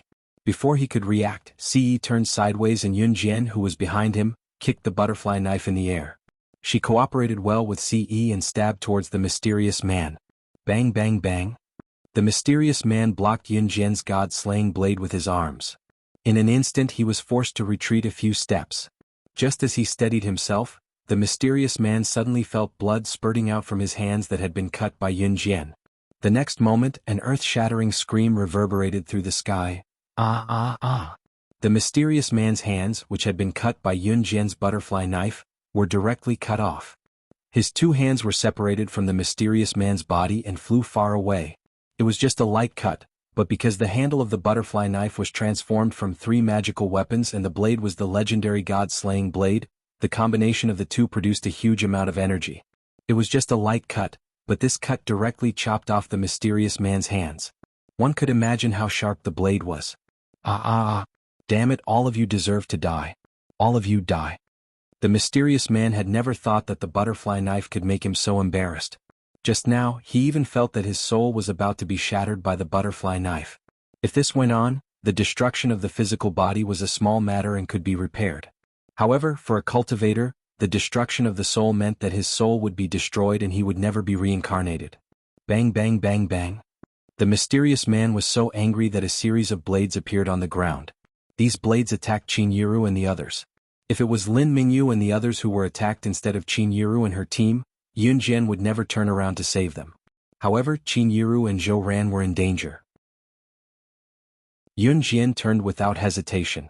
Seeing that Yun Jian had turned to save him, the mysterious man shouted at Lu Shiyun, "Retreat! Retreat!" He wanted to escape. And just like what he said, the mysterious man only trusted himself, the past him. He even did not want his subordinates. Obviously, the situation had developed to the point where the mysterious man could not control it. And the blow with Ce had injured the mysterious man. Seeing this, Lu Shiyun retreated to where the mysterious man was as fast as he could. "Wizard God, immortal, I will not let you go. Wait and see. I will not stop until I destroy you." The mysterious man roared and turned around, intending to retreat with Lu Shiyun. Yun Jian had stopped the mysterious man from attacking Qin Yiru and the others. She had no time to stop the mysterious man from escaping. Ce, on the other hand, remained where he was. The mysterious man turned around, intending to retreat with Lu Shiyun as soon as possible. But the moment the mysterious man turned around, Lu Shiyun, who was behind him, suddenly hugged him. "You, what are you doing?" When the mysterious man realized Lu Shiyun's action, he stared at Lu Shiyun in disbelief, looking at his former self. A cultivator could detonate his body on the spot and release a strength that was 10,000 times stronger than his own. It was commonly known as self-explosion. The epicenter of self-explosion would be barren and no one would survive. Just as the mysterious man realized Lu Shiyun's action, the self-explosion point had already been activated in Lu Shiyun's body. Lu Shiyun turned to look at Yun Jian and Team Monarch. The ferocious look on his face that was identical to the mysterious man's gradually faded. He suddenly flashed a faint smile at everyone. It was so gentle that it reminded Yun Jian and Team Monarch of his composure and steadiness when they first met Lu Shiyun. The self-explosion point in Lu Shiyun's body was rapidly activated. He glanced at Team Monarch and suddenly set his eyes on Yun Jian. He spoke as if a heavy burden had been lifted off his shoulders, and the last harsh words he said before he left this world. "Everyone, I'm sorry. It seems that I still can't accept my future self, but I'm afraid that he'll be lonely when he leaves. Team Monarch's captain, Lu Shiyun, hereby applies to retire from the position of captain of Team Monarch forever. Please approve."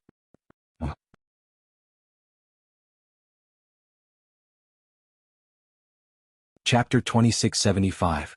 The words that came out of Lu Shiyun's mouth were awe-inspiring, just like the righteous, mature and steady life he had led. Lu Shiyun might not have lived a grand life, and he might not have lived an awe-inspiring life, but his heroic bearing as a soldier and his heart to protect Team Monarch would never change even in death. Because he was Team Monarch's captain. Even if his future self became someone he hated, Lu Shiyun in the present had never thought of betraying them.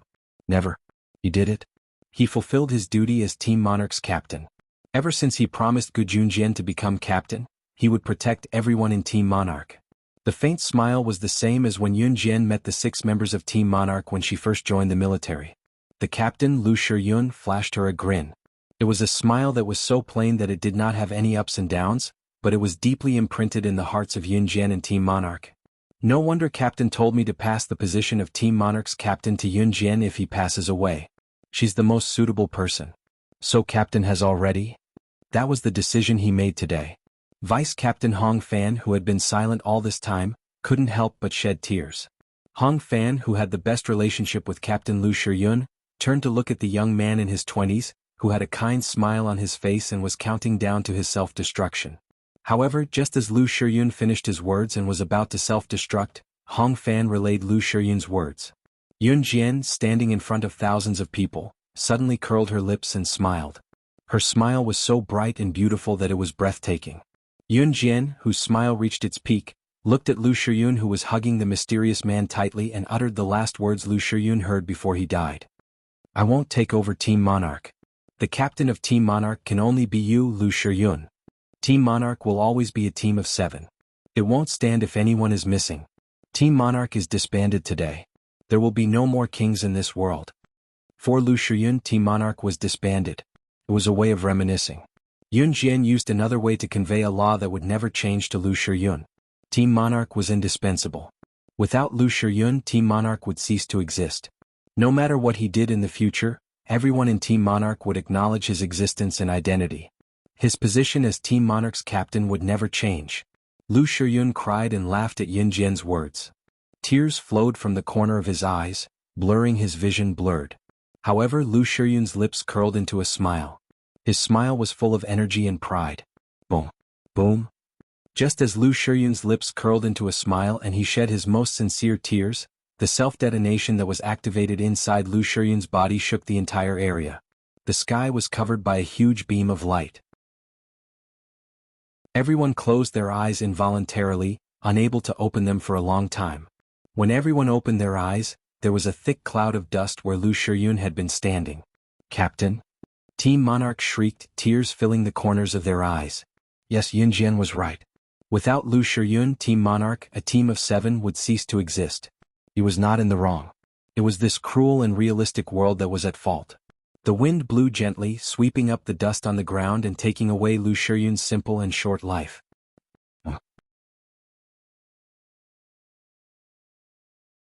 Chapter 2676. The dust swept across the sky. The dust gradually dissipated in front of everyone's eyes. Everything was over. The mysterious man's men, the group of black-robed men, were all subdued by Yun Jian's men and killed on the spot. Corpses were everywhere inside and outside the bounded domain. Strange feelings flashed through the hearts of the thousands of people present. Everyone was completely silent at this moment. At this moment, the bounded domain began to crack and gradually disintegrate. Finally, it disappeared with the wind as if nothing had happened. At the moment when everyone's hearts had completely calmed down, a mocking laugh that sounded like it was about to tear someone's throat rang out from the gradually dissipating dust. Ah! Ah! What? Why can't even my former self understand my pain now? What? Why do I have to suffer such a thing? What did I do wrong? Ah! The wind blew down, rolling up the sand all over the sky. The dust in front of them could not be seen clearly. Gradually, a phantom appeared in front of everyone again. Lu Shiyun had been in the self-explosion, and there was nothing left of him.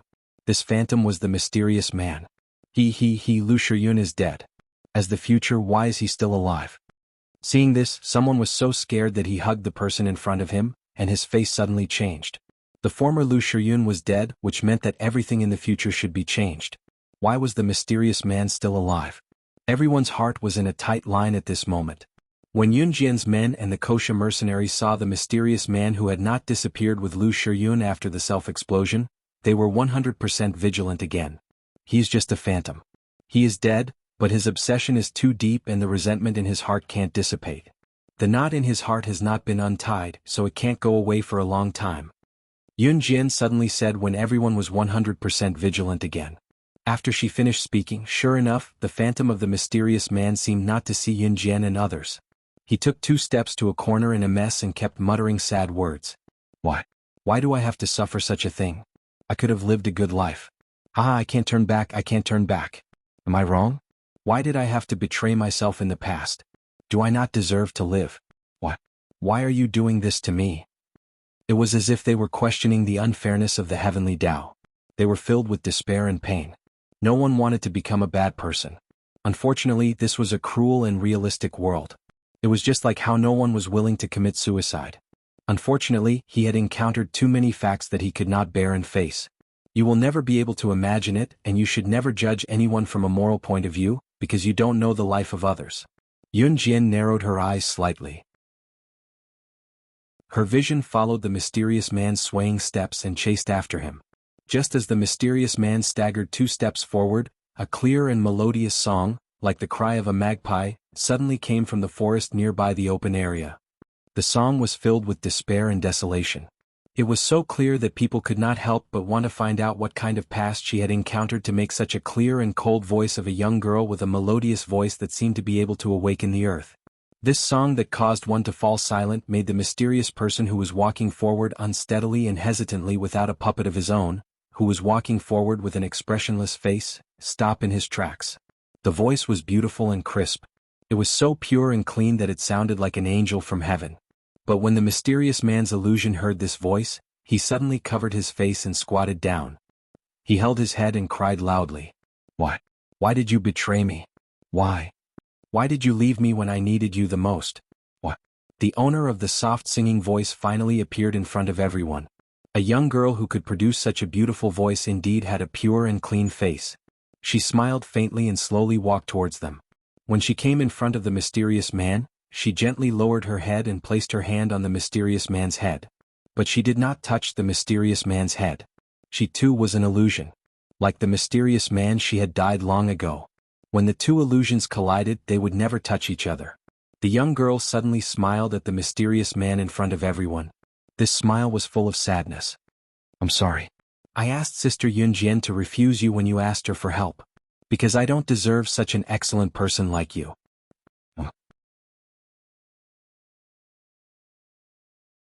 Chapter 2677. This was the woman whom the mysterious man, the future Lu Shiyun, fell in love with. This innocent woman, who looked only 16 or 17 years old, had a beautiful face and a delicate voice, which made people involuntarily sink into her beautiful voice. However, such an angelic woman unintentionally ruined Lu Shiyun's life and made Lu Shiyun crazy to take revenge on Yun Jian. Sister Yun Jian, I'm sorry. It's my fault. I didn't expect him to be so obsessed with me. Maybe my birth was a tragedy. The woman, who was deeply loved by Lu Shiyun, looked at Yun Jian, put her hands behind her waist, and gave Yun Jian an apologetic smile. The words that came out of the woman's mouth were as pure as her beautiful voice, which brought people an unforgettable experience. By the way, Sister Yun Jian, you don't seem to know me now. Then let me introduce myself again. My name is Xiang Weilan. My dream is to be as pure and flawless as the clouds in the blue sky one day. Xiang Weilan happily introduced herself to Yun Jian with a smile. With a smile, Xiang Weilan turned around and reached out her clean little hand to the mysterious man, the future Lu Shiyun. Shiyun, it's time for us to go to a place where no one knows us. This time, I don't want to let go of your hand. I want to be as pure and flawless as the clouds in the sky, even if I'm unacceptably dirty. Just like what you said before. I'm the purest person in the world. I believe in you. In the future, I don't want to let go of your hand anymore. The mysterious man's phantom was holding his head and squatting on the ground. After hearing Xiang Weilan's words, he slowly put down his ears and slowly stood up.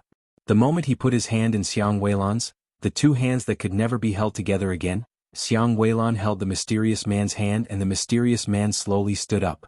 The wind once again blew past this place, bringing with it a dense fragrance.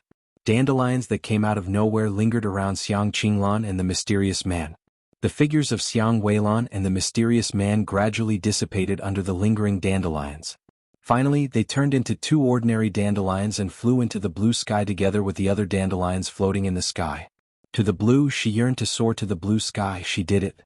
She told herself that in the future she could also be as white as the clouds floating in the sky.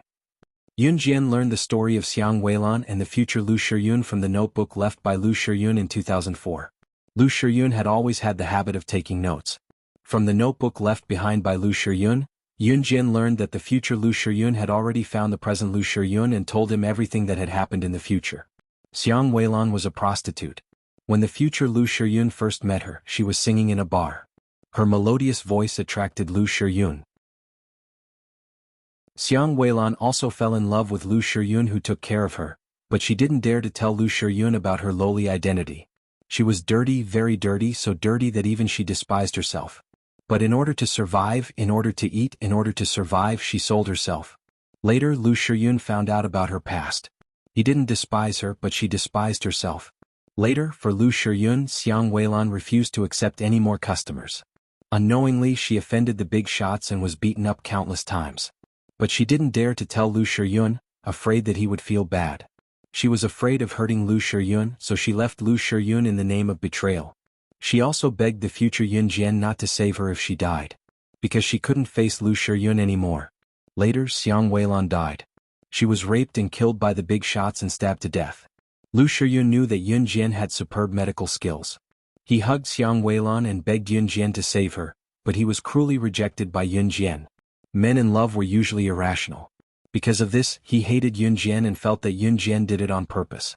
The name Xiang Weilan was given by Xiang Weilan herself. She hoped that one day she could fly towards the blue sky, as white and flawless as the clouds floating in the sky, as clean as her singing. She did it. She flew towards the blue sky. She did it.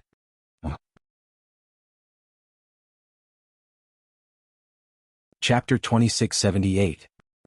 Lu Shiyun and Xiang Weilan's story was both beautiful and sad. It was the summer of 2015. Lu Shiyun, who was rushing home from the military, passed by a bar street near his home. Originally, he was in a hurry to go home, but when he passed by, he was attracted by a melodious song that sounded like the chirping of an oriole. Humans are emotional creatures and they can't help but be attracted by things that can attract them. Lu Shiyun stepped into the bar and saw a young lady sitting at the front desk. She seemed to have experienced a lot. The girl's eyelashes were very long, and under the neon lights, her slender figure was beautiful. Lu Shiyun felt that the moment he stepped into the bar, the girl raised her eyes slightly and looked back at him. She didn't know that this glance completely changed the fate of both of them. From then on, Lu Shiyun couldn't help but step into this bar every day just to see the girl. Over time it became a habit. But the two of them never said a word to each other. Until one day when Lu Shiyun heard a young girl singing a beautiful melody, he turned around and left. The girl put down the microphone and rushed out of the bar. She took out a wallet from her pocket and handed it to Lu Shiyun. "Sir, this is the wallet you accidentally dropped yesterday. When I picked it up you were already gone. Take it back." The girl kept her head down the whole time. Lu Shiyun finally saw the girl's face at close range. Just like the girl's singing, the girl's face was as small as a palm. Lu Shiyun took the wallet, but before he could thank her, the girl turned and ran away. From then on, Lu Shiyun still came to watch the girl sing every day, but the two of them never got to know each other. Until one day, Lu Shiyun turned to leave after listening to the girl singing. Suddenly there was a burst of noise behind him. "Let me go. Let me go." The girl's cry for help was immediately heard. It was a dozen big men who rushed up and dragged the girl out. One of the big men raised his hand and slapped the girl, causing her ears to ring and a heavy bruise to appear on her face. "Bitch, don't pretend to be virtuous. If you don't listen, I'll strip you naked on the spot." The big man roared, raised his hand and was about to give her another heavy slap. But this slap, before it fell into the girl's hand, it was caught by a large hand. It was Lu Shiyun. "Yo, little brat, why aren't you letting go of me? Be careful, I'll find someone to kill you." But before the last three words left the man's mouth, Lu Shiyun didn't even look at him. He raised his hand and placed a document in front of the group of men. "Police." After seeing the clear handwriting on the document, the group of burly men was stunned. "Consider yourself lucky." Seeing this, the large man spat at the young girl and left with his men.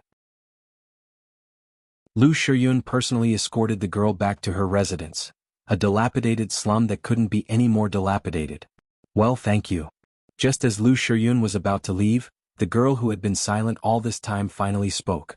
After 2 seconds of silence, the girl suddenly turned around and gave Lu Shiyun a smile that would make Lu Shiyun fall for her for the rest of his life. My name is Xiang Weilan. It's a name I gave myself. My dream is to be as pure and flawless as the clouds in the blue sky one day. What about you? The girl's smile made Lu Shiyun blush. Since then, Lu Shiyun and the girl got to know each other, understood each other, and were attracted to each other. In the end, they couldn't escape love. Xiang Weilan kept telling herself that she was just greedy for his goodness. After a while she would leave. He was a soldier and she shouldn't hold him back. A dirty girl like her wasn't good enough for him. Xiang Weilan was sold into a brothel by her mother when she was young and was forced to serve customers.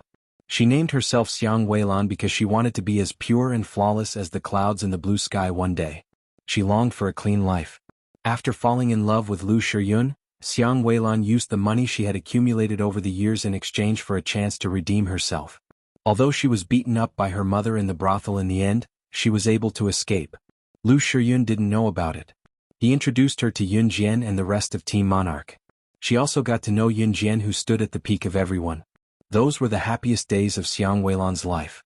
She was carefree as if she was really living the life of her dreams. However, the good times didn't last. In the winter of 2017, the leader of the group of burly men who dragged her away from the bar came looking for her again. He was an international big shot. However, Xiang Weilan wasn't willing to serve any more customers. She didn't want to betray Lu Shiyun. However, the other party threatened her that if she didn't go, they would destroy Lu Shiyun's future and bright future. Xiang Weilan agreed, but she didn't dare to tell anyone. She only secretly looked for Yun Jian and told Yun Jian that if she was about to die one day, she begged her not to save her. Because a dirty person like her didn't have the right to spend the rest of her life with Lu Shiyun. Other than that, she didn't say anything else. Xiang Weilan knelt and kowtowed to Yun Jian until her head bled. Only then did Yun Jian agree to her. The purity that was lost could never be regained. No one was willing to give up. Xiang Weilan's wish was very small. She only hoped that her body could be as pure and flawless as the clouds, but she would never have the chance to do so.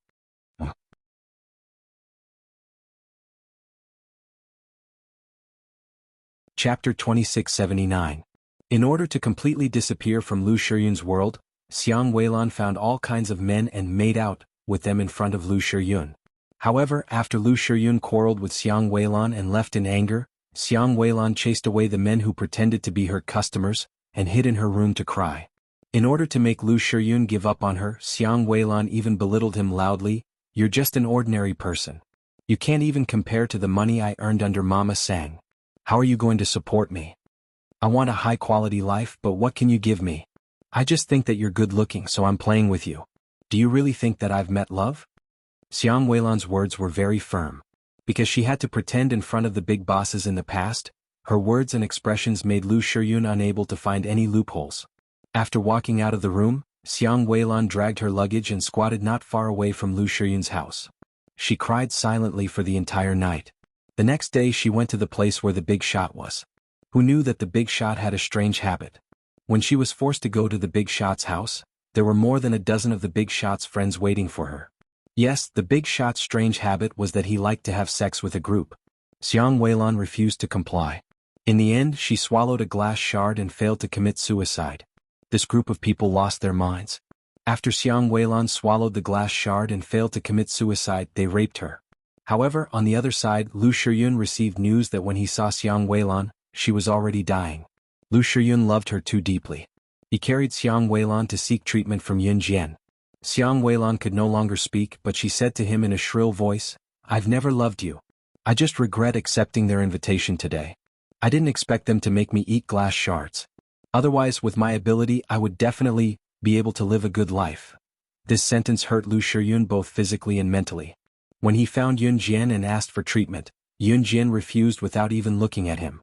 To Lu Shiyun, when Xiang Weilan betrayed him, his loved one had just died in a car accident, and he was betrayed by the woman he loved.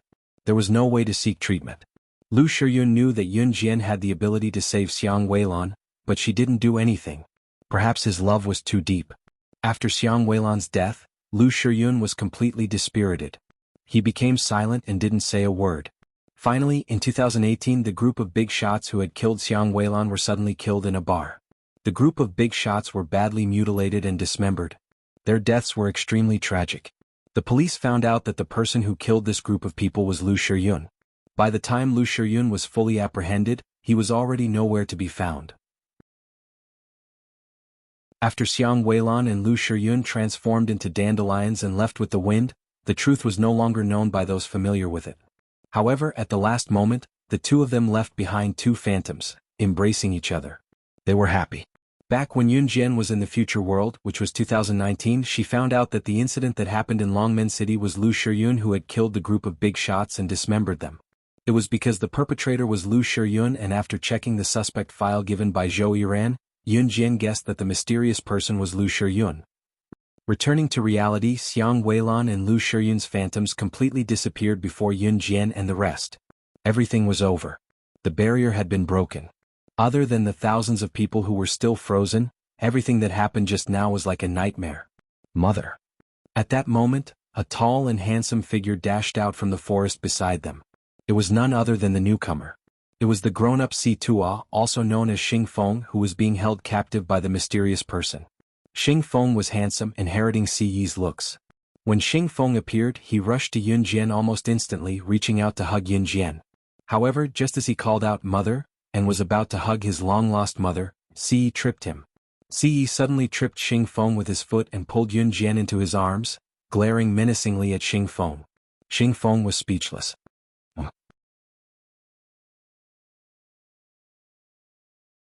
Chapter 2680. Xing Feng shuddered when he saw Si Yi. He touched his head and stopped in his tracks. Ever since the God's continent was created, Xing Feng had spent so many years trying to change the fate of his parents. He had almost forgotten what his biological father looked like. With Si Yi around, he, as a son, could not even think about touching his mother, not even once. Cough. Xing Feng helplessly touched his handsome nose, then glanced at Si Yi. Father? Xing Feng still had an instinctive fear of Si Yi. When Xing Feng and Zhou Yiran were young, Si Yi had thrown them into the Amazon forest and they had suffered a lot. Young master, we have successfully completed the task you gave us. Xing Feng rushed over. Behind him, Adam, Mo Sen, Shuiying, and Lin Wei had also arrived. When the four leaders of the Inhun organization appeared, Adam took the lead and told Si Yi the good news that they had completed the task. In return, Si Yi softly replied, The four leaders of the Inhun organization did not arrive during the battle between Yun Jian and Si Yi. Even Di Lin, Leng Mei, and the others from the Blood Doll organization did not arrive because Si Yi had given them a task. That was to save Xing Feng. After Xing Feng was saved, he used his last bit of spiritual power to summon the phantom of the deceased Xiang Weilan. Phantom was a general term used by cultivators for people without a physical body or soul. It was a remnant will in the human world, nothing more. That was why Xiang Weilan and Lu Shiyun had turned into dandelions and flew into the blue sky. At least, their phantoms, which were their wills, were together. At the last moment, they had left with smiles. Work is done, work is done. Mother, how long has it been since I've eaten your cooking? How about you cook for me tonight and let me have a free meal? Xing Feng touched his nose and led the way forward. After taking 2 steps, he suddenly turned around. His handsome Si Yi face was filled with anticipation. Upon hearing that Xing Feng wanted Yun Jian to cook for him, Si Yi's face instantly darkened. Yun Jian was good at everything except spinning hula hoops and cooking. In the end, Xing Feng said that he had eaten Yun Jian's cooking. Even if it was a meal cooked by the future Yun Jian for Xing Feng, Si Yi's handsome face was tinged with annoyance when he heard what she said. Hey mother, why don't you make my favorite food when I was young? I recall it's that. After Xing Feng finished speaking, he turned around and walked in front of Yun Jian and Si Yi. He even rested his chin on his hand solemnly, carefully recalling the name of the dish Yun Jian had cooked for him back then. Xing Feng took 2 steps in front of Yun Jian and Si Yi. As he walked, a slender leg suddenly reached out from behind and hooked onto Xing Feng's long leg. This sudden attack caused Xing Feng to fall flat on his face. The ground was covered with grass mixed with mud that had been moistened by the rain. Not to mention how moist Xing Feng's face was when he suddenly fell to the ground. Xing Feng stood up and scolded angrily, Who has the guts to trip my foot? Xing Feng swept his eyes over the scene. In the end, when his eyes landed on Adam's group of 4, he suddenly saw Shui Ying's eyes glance to the side. This must be the culprit who tripped him and caused him to fall flat on his face. Xing Feng glared fiercely in the direction Shui Ying had indicated. However, he saw a handsome face that was 80% similar to his, except that the features were more distinct.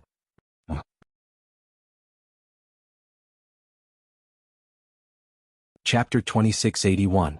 When he realized that the person who had tripped him was actually his own father, Xingfeng even had the thought of dying. Father? Father, why did you trip me for no reason? Look at my clothes, they're all stained with mud. Although Xing Feng had lived for so many years and had a face that was 80% similar to Si Yi's, his personality was completely different from Si Yi's. Si Yi was the kind of person who was so cold that people didn't dare to approach or talk to him. Other than the woman he loved, he wouldn't care about anyone else. Although Xing Feng had a handsome face that was identical to Si Yi's, and even inherited that cold appearance, he was completely different from Si Yi. He was the kind of person who liked to talk about things with humor.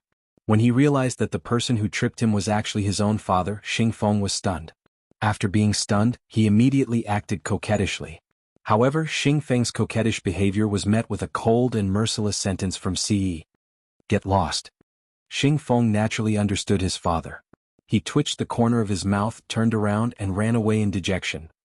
The next morning, the vice president of the martial arts club, Mo Bufan, scratched his head. He was sleeping on his big single bed at home. He turned over. Although the single bed was big, Mo Bufan was sleeping on the edge of the single bed. When he turned over, he directly rolled onto the ground. Oh whoa! Mo Bufan wailed. After howling, his consciousness gradually became clear.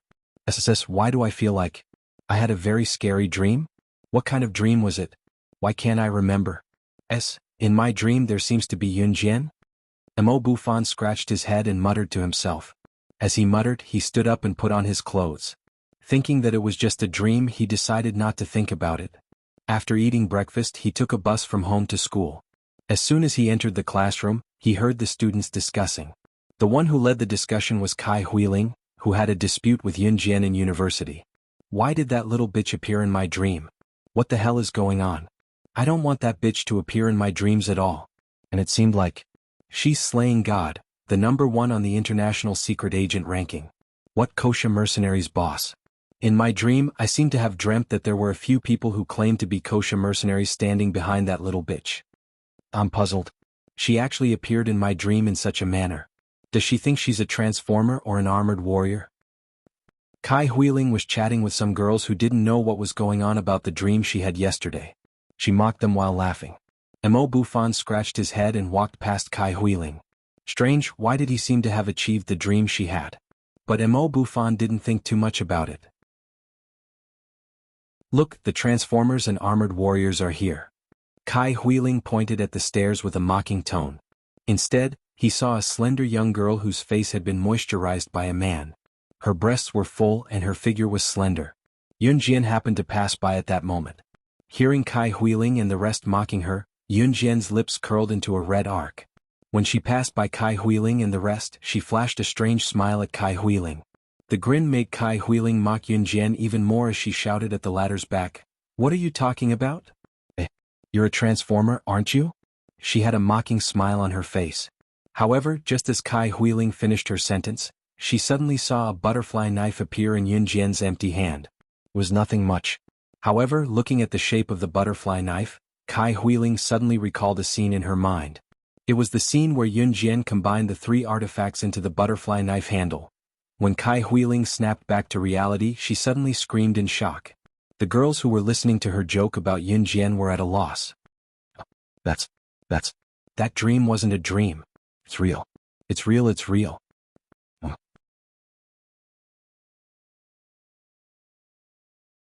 Chapter 2682.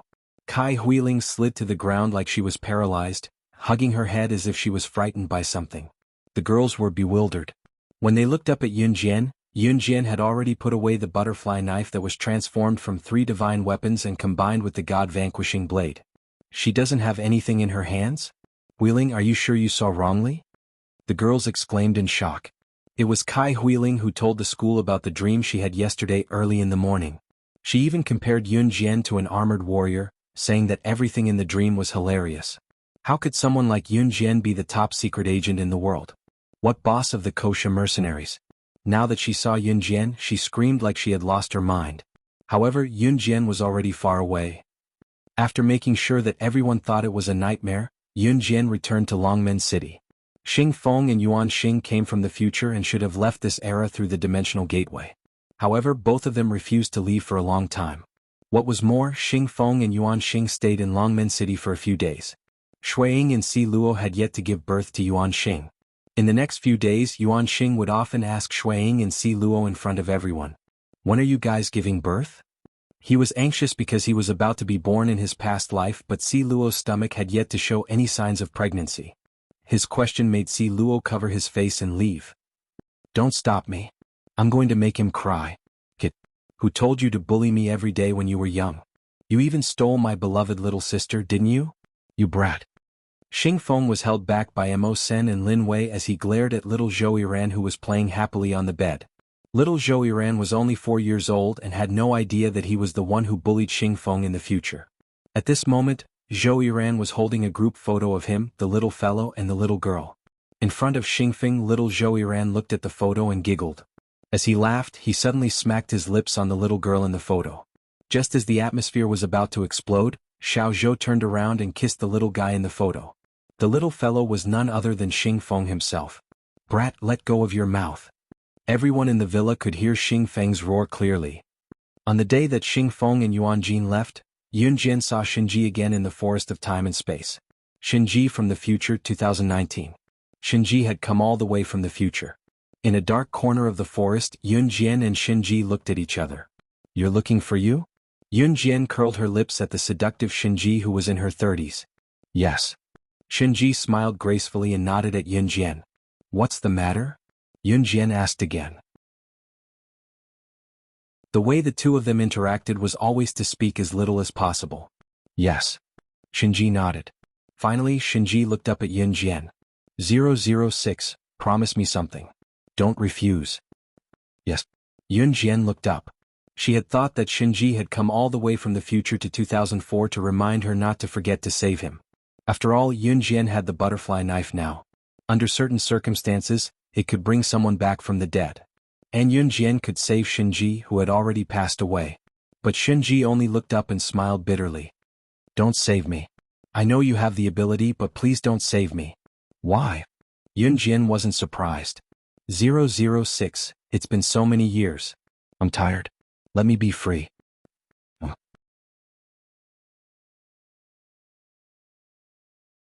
Chapter 2683. Compared to her 20s, Shinji, who was in her 30s, was much more mature and detached from the world. If Shinji was like a wild rose with thorns in the past, the current Shinji standing in front of Yun Jian was like an old man without a care in the world. Hearing Shinji's words, Yun Jian fell silent. She was silent because if she hadn't met Ce, if she hadn't been reborn as Yun Jian, and if everything hadn't happened, then her choice would have been the same as Shinji's. In this world, no one understood Shinji better than she did. "Okay," Yun Jian uttered the word flatly from her lips. Hearing Yun Jian's words, Shinji smiled. Her smile was enchanting and playful. "Then, if we have the chance to meet again in the next life, I will definitely defeat you before you grow up. 006, I Shinji haven't forgotten to surpass you. For generations to come, for all eternity." Shinji extended a hand to Yun Jian, her piercing eyes glistening with tears as she guffawed, her words flowing smoothly. "I'll be waiting." Yun Jian clasped Shinji's hand with a smack. She wore a faint smile, just like how she had spent half her life as Shinji's enemy back in an Hun group. It was radiant and beautiful. "You have to be happy." Shinji patted Yun Jian's shoulder. She glanced at Ce, who was holding the little girl and carrying the little guy. Then she turned and walked towards the forest of time and space.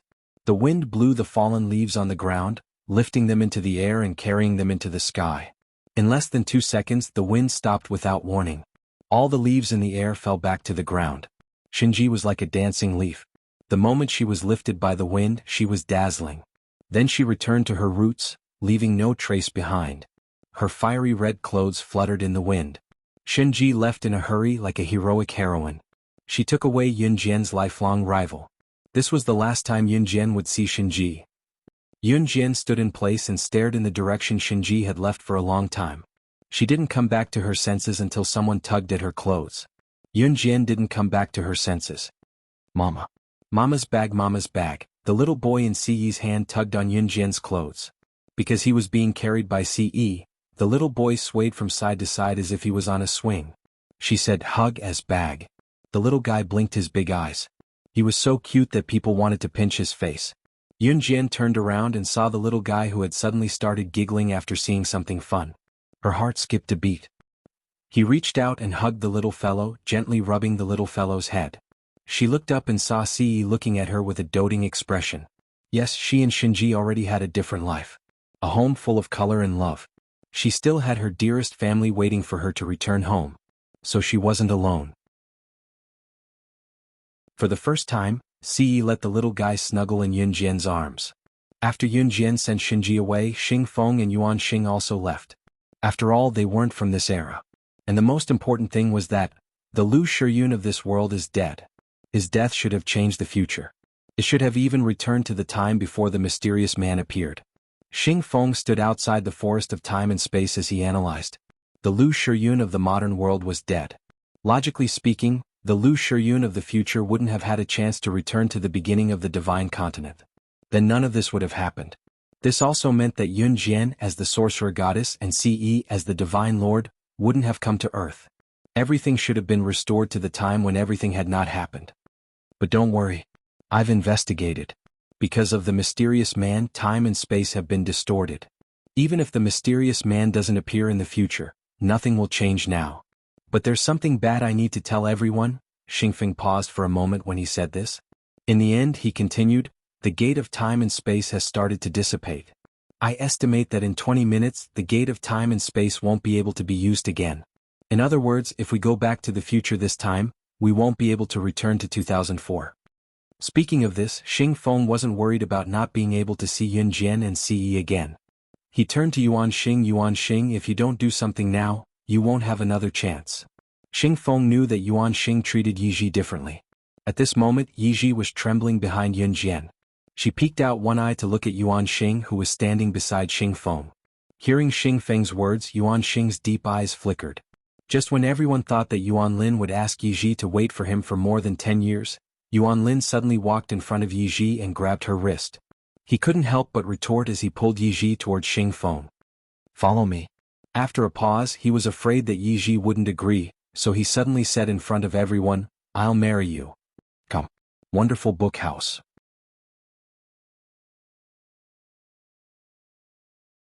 Chapter 2684.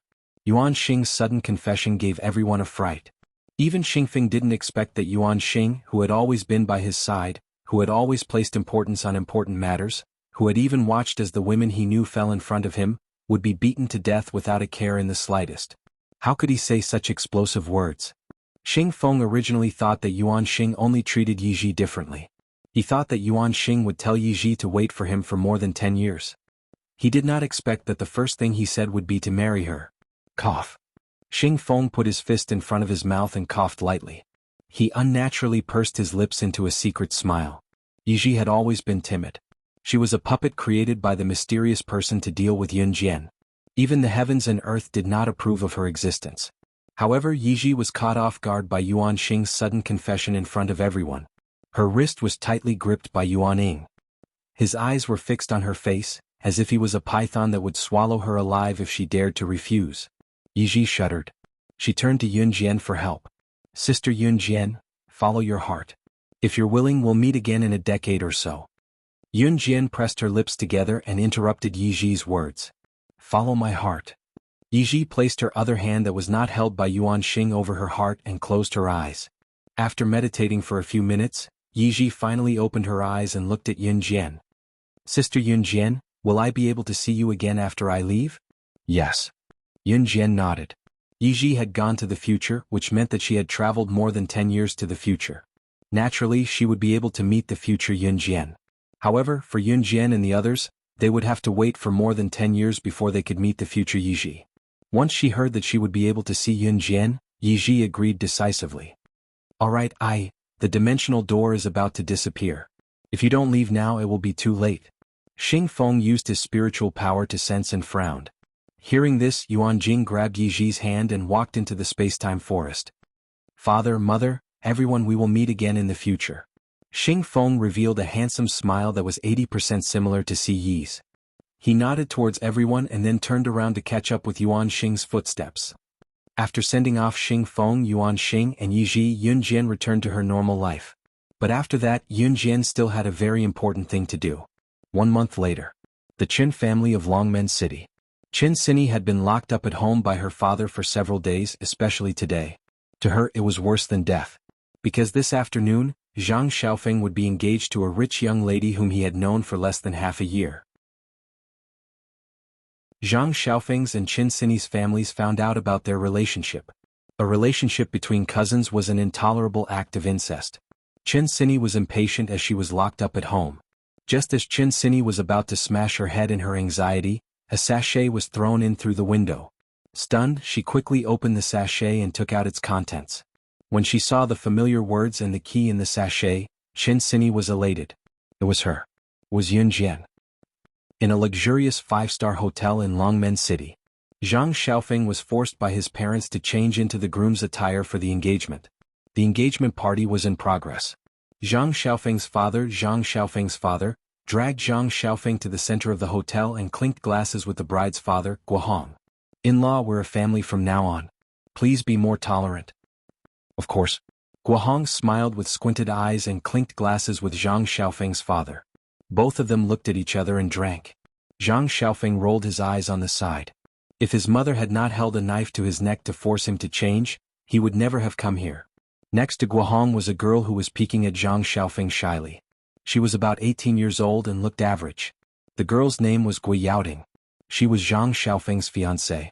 It was apparent that if it were not for the urgent need to cut off Zhang Xiaofeng and Qin Sini's relationship, Zhang Xiaofeng's father would not have asked Zhang Xiaofeng to get engaged in such a hurry. Cough cough. Thank you, dear friends and family, for coming today. Today is the engagement party of my son and the young lady of the Guo family, Gui Yaoting. Thank you for coming. Let the engagement ceremony begin. Zhang Xiaofeng's father spoke with squinted eyes. Just as he spoke, a clear and melodious female voice rang out. Hold on. This voice suddenly rang out, causing an uproar in the crowd. What was this? Was someone trying to snatch the bride like in television dramas? Everyone was stunned. Just as everyone was thinking about this, a figure suddenly jumped down from the second floor. This figure jumped down from the second floor. His action was so clean that it shocked everyone around him. Zhang Xiaofeng's eyes lit up when he saw this. Yun Jian, who suddenly stood in front of everyone, turned her head and looked at Zhang Xiaofeng, who was standing in front of the engagement ceremony. She gave Zhang Xiaofeng a contemptuous smile and said something that made everyone's heart skip a beat. Why didn't you invite your master to your engagement party? Come. Wonderful book house.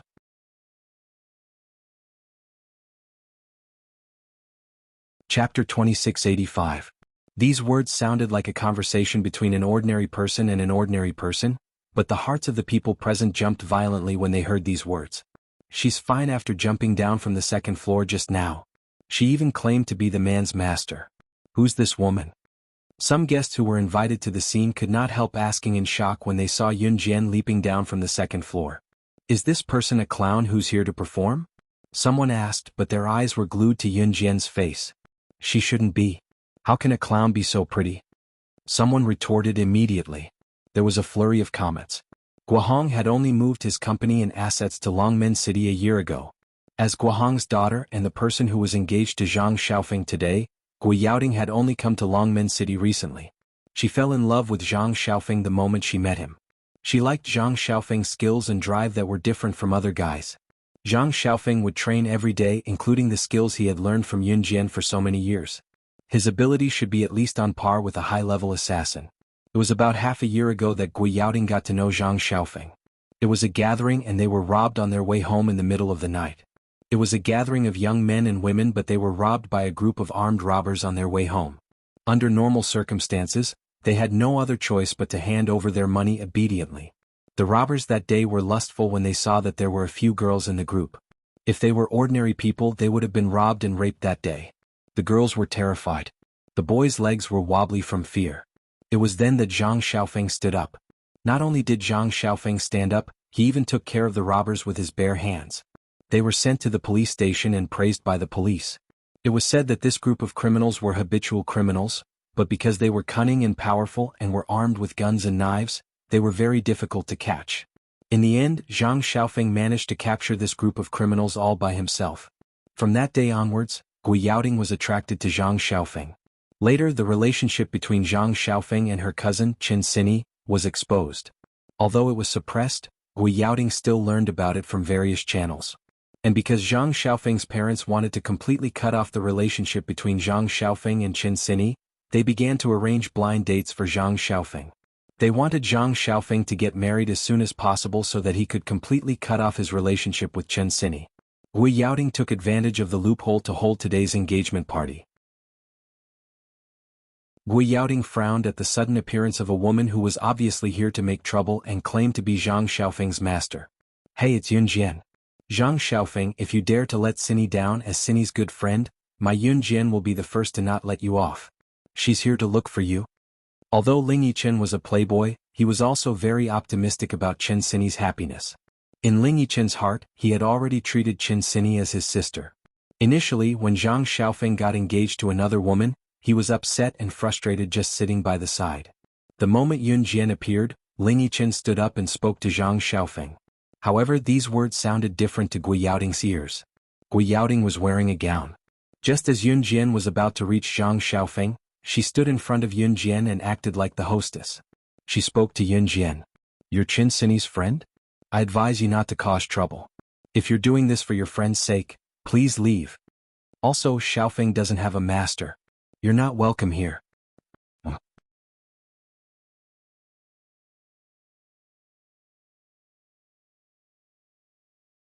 Chapter 2686. Gui Yaoting said to Yun Jian word by word. Gui Yaoting completely disagreed with Yun Jian's claim that she was Zhang Xiaofeng's master. After all, ever since Gui Yaoting got to know Zhang Xiaofeng had always been training by himself. Those skills must have been learned by Zhang Xiaofeng himself. Moreover, even if he had a master, it definitely wouldn't be Qin Xini's friend. As for Yun Jian's claim that she was Zhang Xiaofeng's master, Gui Yaoting thought that Yun Jian, Qin Xini, Zhang Xiaofeng, and Ling Yichen must have gotten together when they were playing together.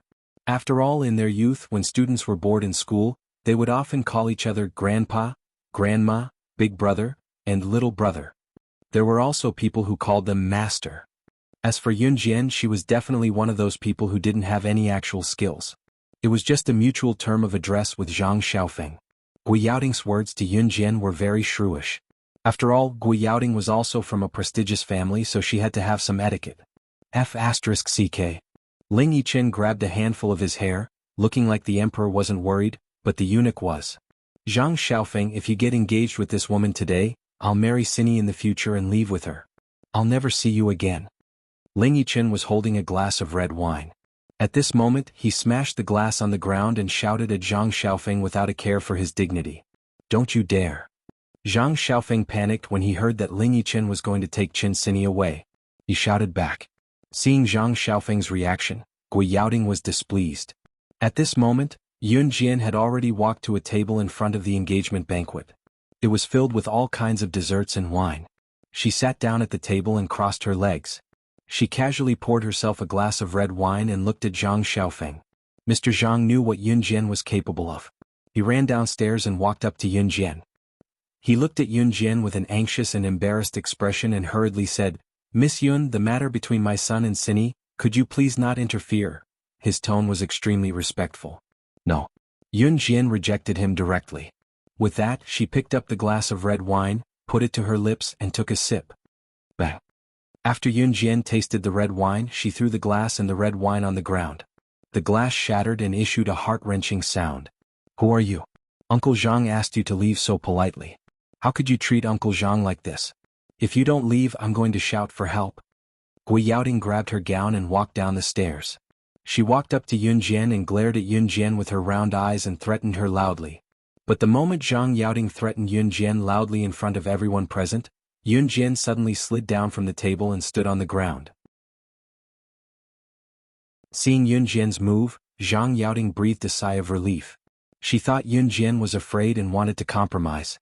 But just as Zhang Yaoting thought so, Yun Jian hooked her right foot back. She suddenly turned 360 degrees, hooked a red wine bottle behind her and kicked it back. The red wine bottle hit the wall behind Zhang Xiaofeng in front of Zhang Yaoding and everyone present. The red wine bottle was smashed and the red wine inside poured out. At that speed, that distance, all the red wine poured out onto Zhang Xiaofeng's body.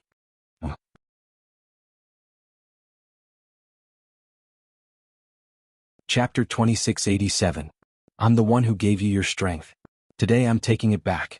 The simple words that came out of Yun Jian's mouth shocked everyone present. Initially, everyone thought that Yun Jian was here to cause trouble.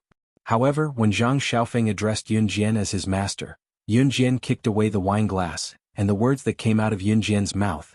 The guests who were here to attend Zhang Xiaofeng and Gui Yaoding's engagement party were all stunned. Putting aside the fact that this teenage girl claimed to be Zhang Xiaofeng's master, the words that came out of her mouth were enough to shock everyone present.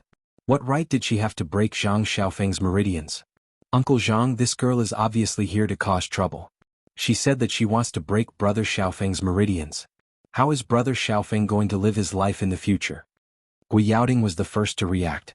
She turned around and ran to Mr. Zhang, shouting loudly. Because she was running too fast, Gui Yaoding almost tripped over the gown she was wearing. Gui Yaoding's heart was now on Yun Jian's plan to hurt Zhang Xiaofeng. Father Zhang knew what Yun Jian was capable of. He did not ask someone to chase Yun Jian away like Gui Yaoding expected.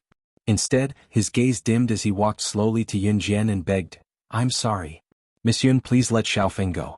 I can promise you anything else, but this was a mistake from the beginning. Xiaofeng and Cindy can never be together. Mr. Zhang walked to Yun Jian and spoke to Yun Jian in an extremely soft voice. When he said that, beads of sweat rolled down his forehead. It was obvious that he was afraid of Yun Jian. Boom. Just as Mr. Zhang said that, the sound of a beer bottle crashing to the ground was heard. It was Zhang Xiaofeng who picked up a beer bottle and smashed it to the ground. The noisy engagement banquet instantly fell silent. At this moment, Zhang Xiaofeng walked down the stairs slowly. As he walked, he tore off his suit jacket and threw it to the ground. Master, I didn't want to come to the engagement party today. As Zhang Xiaofeng spoke, he suddenly turned around and looked at his mother who was pressuring him. Mom, you heard it? Today, if you threaten me to marry Miss Guo with death again, I will ask Master to send me to my death. A life without Cindy is no different from hell. Zhang Xiaofeng's words were heard by everyone present. All the guests stood up when they heard his firm words. Tisk is just what the rumors.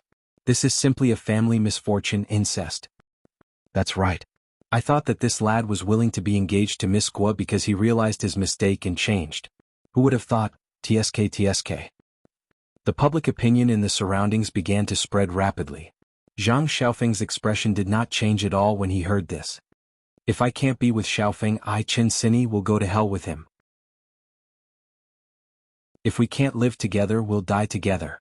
Just as Zhang Xiaofeng finished speaking, a young lady walked out from the furthest corner of the room. The young girl gritted her teeth as she spoke, her tone filled with determination. It was none other than Chen Sini. Sini, you. Mr. Zhang's expression changed when he saw Chen Sini. Zhang Xiaofeng, Chen Sini will follow you for the rest of my life. I'll never leave you. Since we can't be together, we'll die together. Chen Sini grinned and walked toward Zhang Xiaofeng. What she said sounded normal. However, it took a lot of courage to say something like that. How many people in the world could do that? Impossible. Ridiculous. Even if the two of you ganged up to threaten me, I'll never agree to your ridiculous request. Mr. Zhang's heart ached. He clutched his chest and said loudly. Gui Yaoding panicked when Chen Sini appeared. She hated her even more.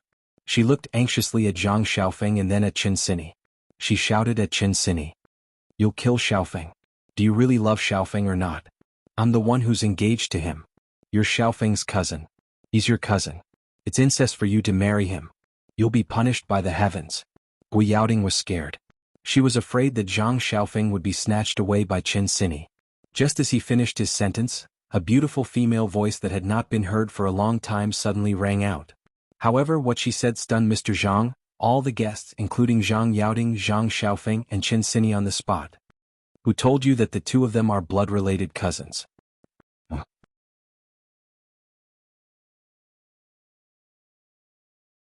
Chapter 2688.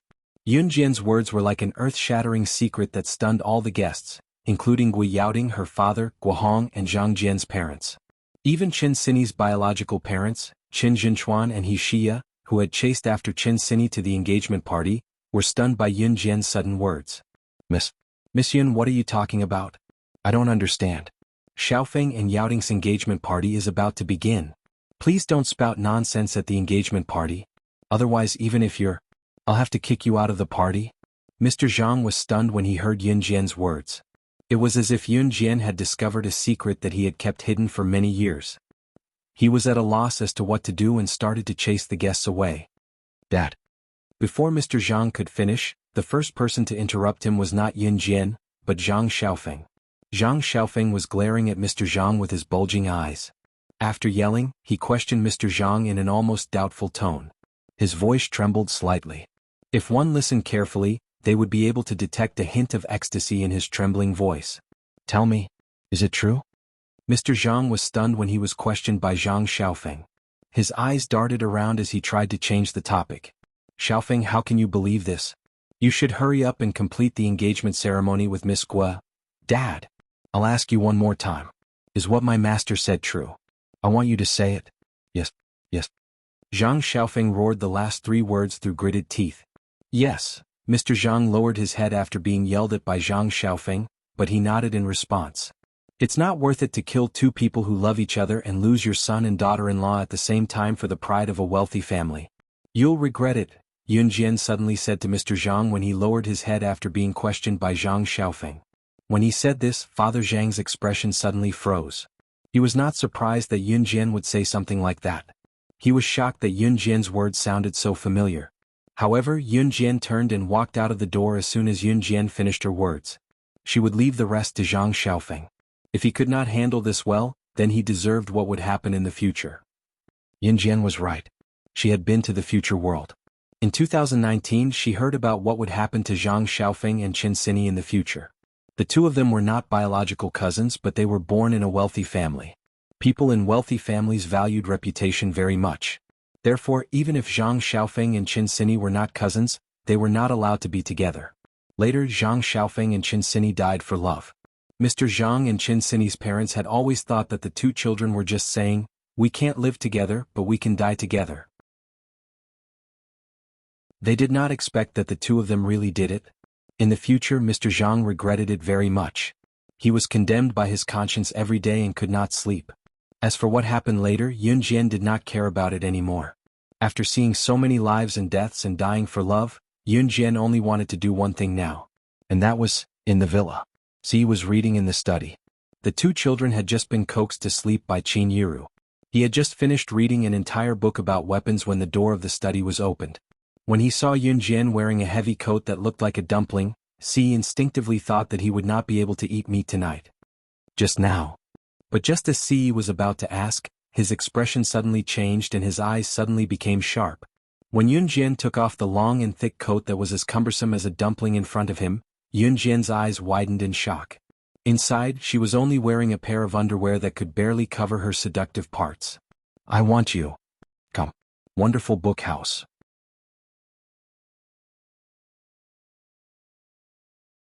Chapter 2689. Yun Jian's words had completely fueled Si Yi's ambition. Si Yi was stunned when he heard Yun Jian's words. In the next second he did not even bother to go around the desk in the study. Getting up, he stepped over the desk and came to Yun Jian's side in just 3 seconds. Wrapping his arms around the exposed girl, he lowered his head and pinched the little mouth that captivated him. Yun Jian could not help lifting her head from the kiss and closing her eyes. Si Yi pressed Yun Jian against the wall. As they kissed, he pushed away the miscellaneous items on the desk and their lips were inseparable from each other. The stars at night were beautiful, reflecting the sky outside the window as they twinkled.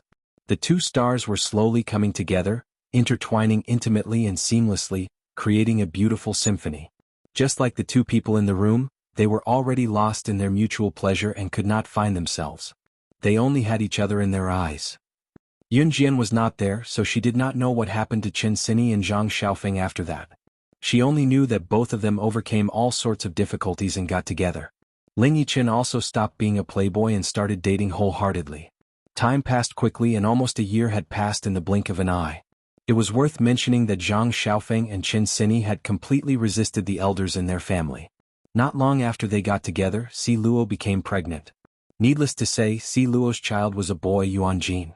However, Yunjin had never mentioned this to Si Luo, so Si Luo was very curious about the gender of her child and kept asking about it every day. Yunjin only smiled without saying anything. It was the 31st of March 2005. It was the eve of Yunjin and Si Yi's wedding. Yunjin took the number 57 bus alone from the city center of Longmen City to the cemetery in the city. Lu Shiyun's parents often went out and rarely returned home. In addition, although Lu Shiyun's parents had not completed the divorce procedures, the two of them had been living separately for many years and had their own children and new homes. To them, Lu Shiyun was just an existence that was dispensable. Therefore, even though Lu Shiyun had passed away, no one came to visit him at the cemetery. In the future world, Lu Shiyun's parents had passed away, and Lu Shiyun was heartbroken. Lu Shiyun's parents died in a car accident because the two of them finally got the chance to go to the Civil Affairs Bureau to get a divorce. Therefore they rushed there without stopping. Lu Shiyun's father was also a soldier. A military marriage could not be easily divorced. On that day in the future, Lu Shiyun's mood was already very complicated. Coupled with Xiang Weilan's betrayal, Lu Shiyun's mood dropped to the bottom. Everyone had a bottom line. Once their bottom line was crossed, they would go berserk. Lu Shiyun's future was indeed tragic, but he was not alone. Just as Yun Jian arrived at the cemetery, she saw the former Team Monarch members clearing the weeds around Lu Shiyun's grave. Yun Jian. Chu Xiangnan nodded in greeting when he saw Yun Jian. Yun Jian nodded in response.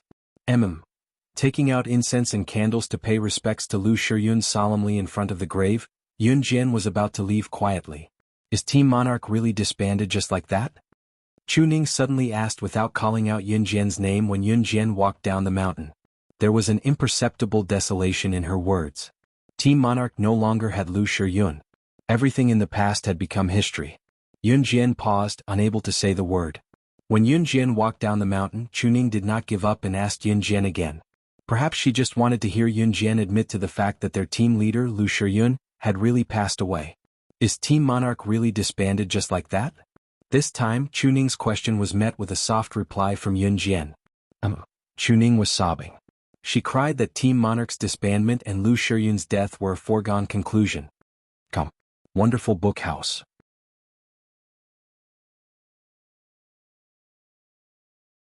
Chapter 2690. Everything that had happened was like a dream that they could not wake up from. Chu Ning, Chu Xiangnan, everyone in Team Monarch wanted to stay in that dream forever. Sometimes, however, reality was cruel. It would tell you that when you woke up from the dream, everything that had happened in the past would be forever frozen in memories and illusions. Early the next morning, Yun Jian was dragged out of bed by Qin Yiru at 3 in the morning. She had not seen Si Yi for a week. According to Longmen City's customs, Yun Jian and Si Yi were not allowed to see each other on the eve of their wedding. The longer they could not see each other, the better. When others got married, the bride and groom were not allowed to see each other for a whole month. Si Yi could not help it. 7 days, a whole week without seeing Yun Jian was his limit. She woke up at 3 in the morning, showered, brushed her teeth, cleaned her face and changed into her wedding clothes. At 4 in the morning, she was dragged to the front hall to put on makeup. It took her 3 hours to put on her makeup. Yun Jian fell asleep 3 times in the middle of the process. In spite of it, the effect of the makeup was excellent. Coupled with Yun Jian's perfectly straight and slender figure, no one could tell that she was the mother of 2 children. April 1, 2005 was Yun Jian's 20th birthday. Everyone who had just arrived on this day. To celebrate the wedding, Si Yi announced that all restaurants in the world would be open to the public for 10 days for free. He would pay for all the expenses. For the 10 days, the world was enveloped in a joyous atmosphere. Every restaurant that made a profit had the words Happy Marriage to Madame Yun Jian and Mr. Si written on their doors. Si Yi married Yun Jian and brought her home amidst the hustle and bustle. The wedding was held in a church. Everyone was present. It was definitely an unprecedented wedding. The higher-ups of An Hun Group, the elders of Kosha Mercenaries, the leader of Blood Doll, the CEO of Rongyao Company and so on. Everyone came to congratulate them. Even the priest in the church was frightened by this scene. It was said that some of the international underworld bosses would have a very grand wedding. The priest was also an experienced and knowledgeable person. He had seen many things. But the priest had never seen this wedding. Other than Yun Jian and Si Yi's subordinates, everyone who was slightly famous internationally had agreed to attend the wedding. Regardless of the size of the underworld gangs, Even the major assassin organizations were mobilized one after another. Those who didn't know would think that they were going to do something together. At this moment, the priest was standing at the top of the church. He cleared his throat, and after the ceremony he asked CE in front of everyone, "Now, let's invite the groom to express his thoughts. May I ask what the groom wants to do now?"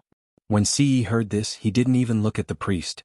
He just held Yun Jian's small hand with one hand and curled his lips.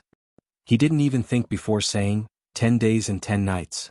The priest didn't hear clearly, but in order to maintain order, the priest cleared his throat and asked Yun Jian the same question. "So our groom wants to kiss our bride. Then what about the bride? If you were given a chance, what would be the one thing you want to do the most?" He thought that Yun Jian's reply would be more shy and bashful, but who would have thought that Yun Jian would say so openly in front of everyone, "I want to do things with the person I love."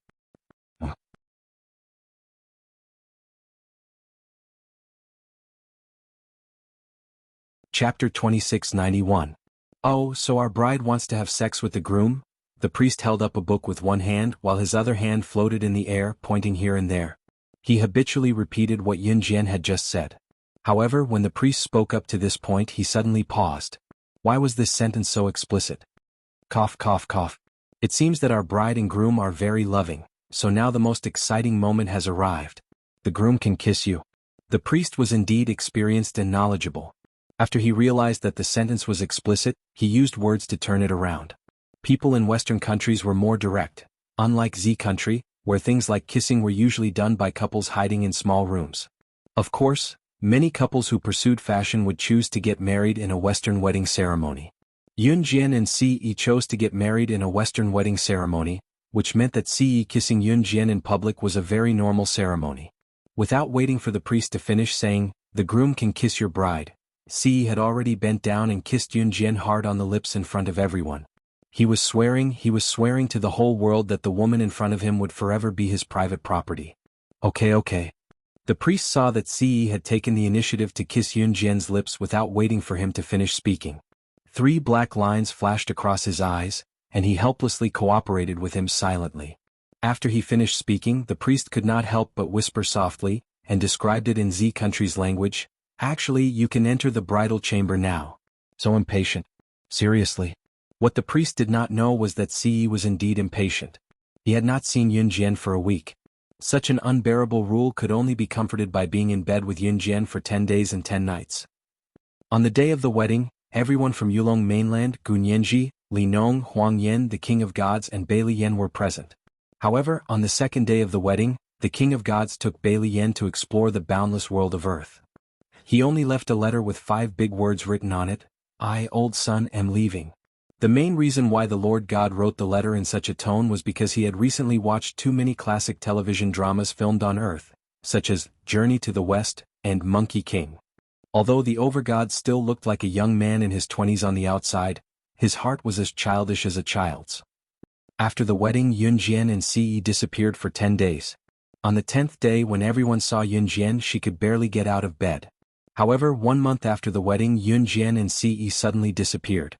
No matter how hard the Kosha mercenaries and an Hun organization searched, they could not find a single trace of them. Yulunber grassland. The grassland stretched as far as the eye could see, and there was no one around. Because the grassland covered a large area, even if there were people, they wouldn't be able to see each other from 10 miles away. Somewhere in the grassland, a cozy tent was set up. CE hugged Yun Jian as they sat on the green grassland where the air was fresh. Ring, ring, ring.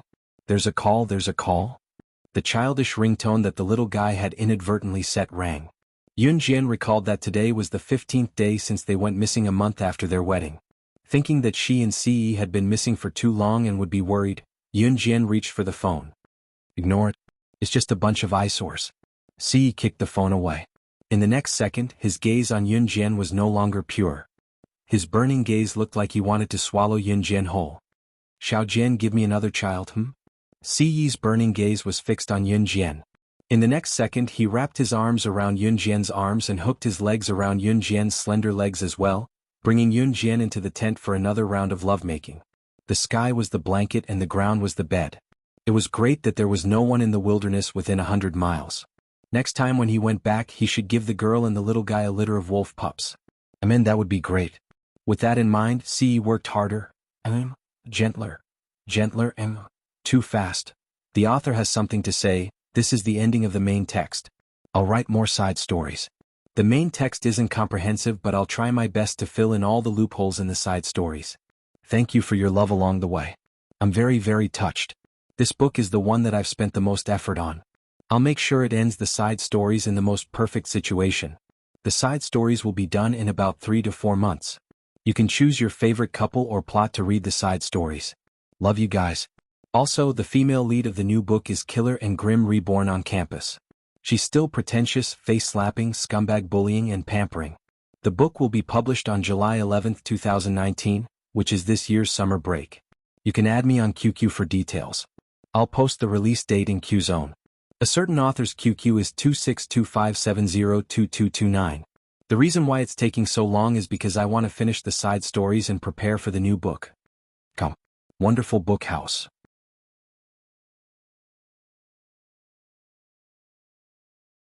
Chapter 2692.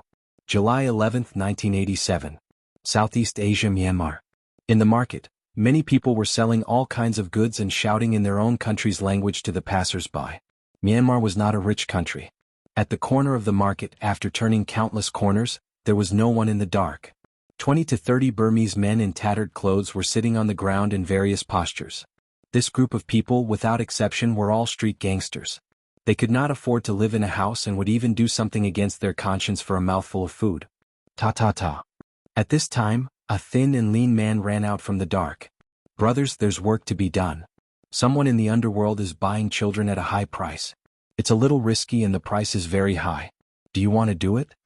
As soon as they heard that there was work to be done, the group of men who were sitting in the corners and even sitting on the smelly gutters all stood up. They didn't mind being dirty at all. We can't even fill our stomachs. If we're late, we'll starve to death. Not to mention the risk, even if someone puts a gun on our head, we'll do it if we have money. Z country, on the busy streets, occasionally passing by the downtown area, one could hear such a beautiful female announcer's voice coming from the loudspeaker. Hello everyone, I'm Xiao, an announcer from the radio and television station. Recently, there have been several cases of children going missing in Z country. I hope that all the parents will take good care of their children and don't let them stay alone in unsupervised places. On the edge of M country, an archipelago. A group of 5 to 7 years old children were escorted to this island. Looking at the number of people, there were 50 of them. The children were escorted to this archipelago, looking around. Some were scared, some were crying, and some were silent. The group of children was escorted by the 20 to 30 Burmese men. This group of Burmese men handed over to the person in charge of the archipelago, took the money and left. When they left, they turned around and looked at the group of children, revealing a big smile. Little babies, uncle will send you here. After saying this, the Burmese man laughed and walked away happily with another group of Burmese men. The 50 children who were brought to the archipelago all howled and cried, shouting, Mommy. I want mommy. I want to go home. Daddy, Grandma, where are you? Where is this place? Woo, fear, panic, screams and wails. The wails of 50 children less than 10 years old resounded throughout the entire area. The entire island was filled with the cries of children. However, in the crowd, there was a 5-year-old girl who stood in stark contrast to the group of crying children. The little girl was delicate and beautiful. She had a pair of sharp and deep eyes. Her eyelashes were long and narrow, and when they fluttered up and down, it made people's hearts melt. She shut her mouth and didn't cry or make a fuss. She wasn't afraid or panicked. She just stared at the 20 to 30 Burmese men who had deceived and kidnapped them to the archipelago, to this hellish and cruel island. Wah, mother. I want mommy. A child next to her cried and accidentally bumped into the little girl's body, but the little girl didn't seem to feel anything. She just stood there and stared at the 20 to 30 Burmese men who were hugging and cheering each other as they left with the rewards. She memorized the faces of the 20 to 30 Burmese men who had kidnapped them to the archipelago without missing a single one. The author has something to say, starting to update the story. The first part of the story is about how the female lead and Shinji grew up in the assassin organization. Moi, love you all.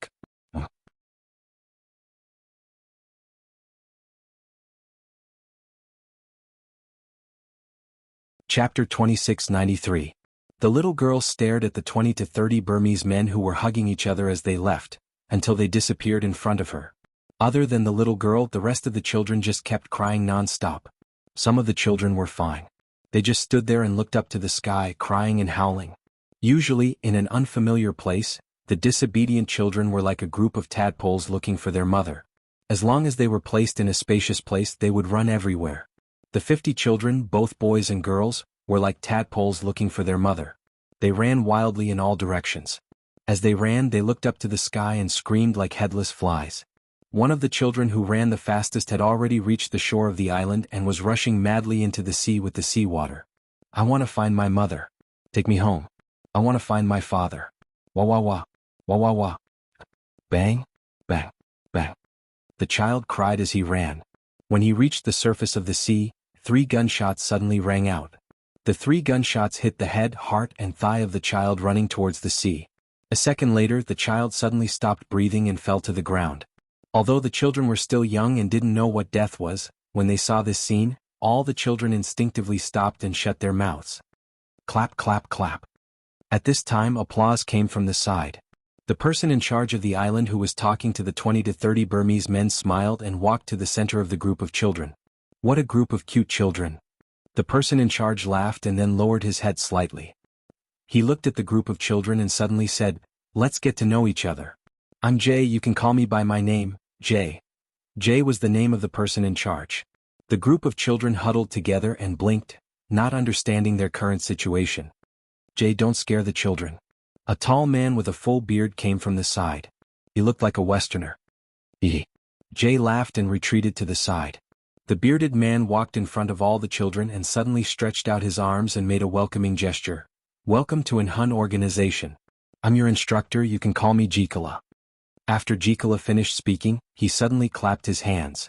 Immediately, someone passed a number tag to Jikila. Jack Law waved the number plate in his hand. "Now let's play a game. I have number plates from 1 to 50. The number plate you get will be your name." After Jikila finished speaking, he ordered his men to distribute the number tags. Seeing that all the children were seriously looking at the number plate in his hand, Jack Law narrowed his eyes. "Jack Law, what are you doing?" Jay walked up to Jack Law and grinned fiercely. "Brother, I'm helping you." Jack patted Jay's shoulder and whispered in Jay's ear, "Don't worry, I'm not going to give you a chance. The children have just arrived, so of course we have to hold a welcoming ceremony. The real game will only begin tomorrow." After that, Jack Law patted Jay's shoulder again and walked away with a smile. The little girl, who had come to an unfamiliar place with a group of children, was the opposite of the other children. She didn't cry or make a fuss. She took the number plate and glanced at it. The number plate was very simple. It was made of very ordinary material. The little girl glanced at the number plate and saw the number that represented her name. 006. Come. Wonderful book house.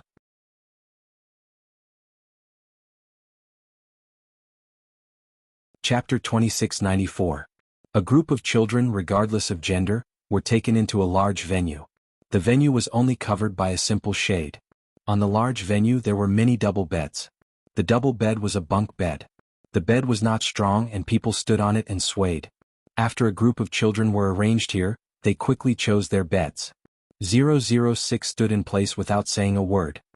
He waited for everyone to choose their own beds before he walked over to a remote upper bunk that no one had chosen and slept. Tick tick tick.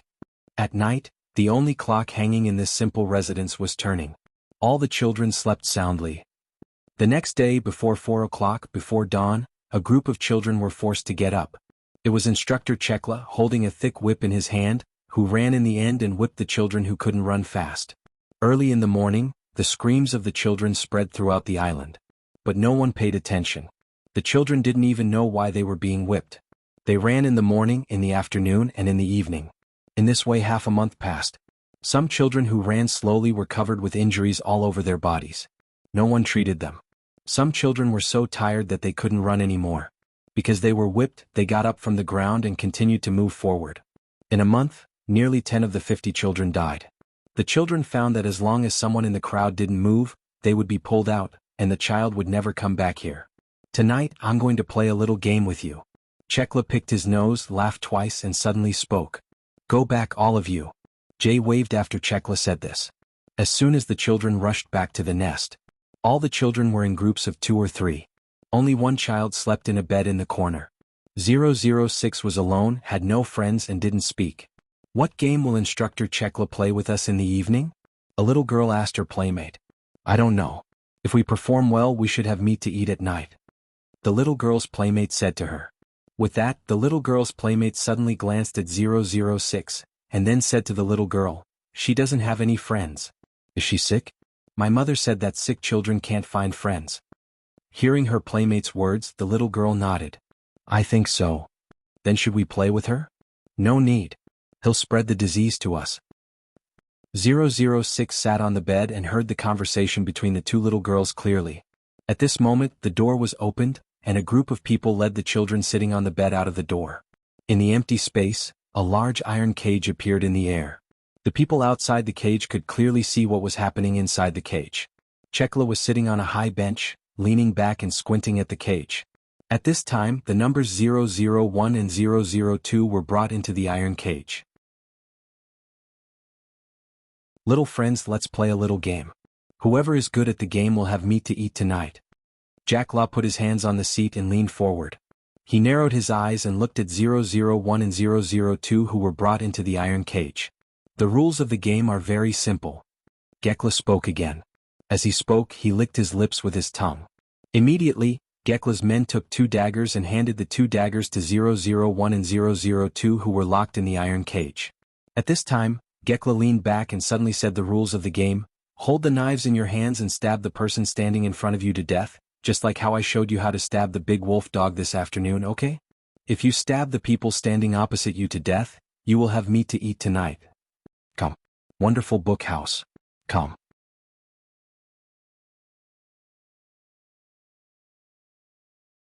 Chapter 2695. Eating meat was definitely a very attractive thing for children. Even if the children didn't know what death was as a human, they still had a faint understanding of death. If I stab her to death, then she won't play with me and sleep with me anymore. 001 asked Jack Keela as he clutched the dagger in his hand, trembling as he looked at 002 in front of him. Playing with you and sleeping with you is boring. As long as you stab her to death, you will have meat to eat, and you can also see your father and mother. Jikara curled his lips, he smiled coldly and moved back slightly. But. 001 was still hesitating. 002 had already stabbed 001's body with the dagger, and his mouth made a trembling cry. I want to eat meat, I want father and mother, I want to eat meat. 002 stabbed 001's body with the dagger, and was so scared that he sat down on the ground, and his mouth kept repeating this sentence. Clap, clap, clap. Jikara clapped his hands, squinted his eyes and said, Great. Good job. After Jikara's words, someone immediately dragged 001's body out of the iron cage. 002 was brought out. The next opponents were not in the order of the number plates. But the next children either cried or screamed, but in the end they were all forced to kill their opponents. When 006 stepped into the big iron cage, Jikara's eyes suddenly narrowed deeply. When this group of children first came to the island, he didn't forget that this little girl in a group of children didn't cry or make a fuss, and was very quiet and very special. Jikara narrowed his eyes, and just as he was about to speak, he saw 006 turn around, and before he could announce the start, he stabbed the little girl who followed him into the cage. Jikara saw this and sat up straight. The previous group of children were forced to cry and stab the opponent's body. But this child, I haven't said start yet and you started the game. Jikara said, squinting at 006, and then continued to say, Are you not afraid of breaking the rules of our game? Will I die if I break the rules? 006, who had been silent, suddenly asked such a question. I won't die. Being questioned by a 5-year-old child, Jack Law was stunned. He was surprised at the child's IQ. 006 just looked at Gekila and walked out of the iron cage. Ah! Gekla laughed out loud.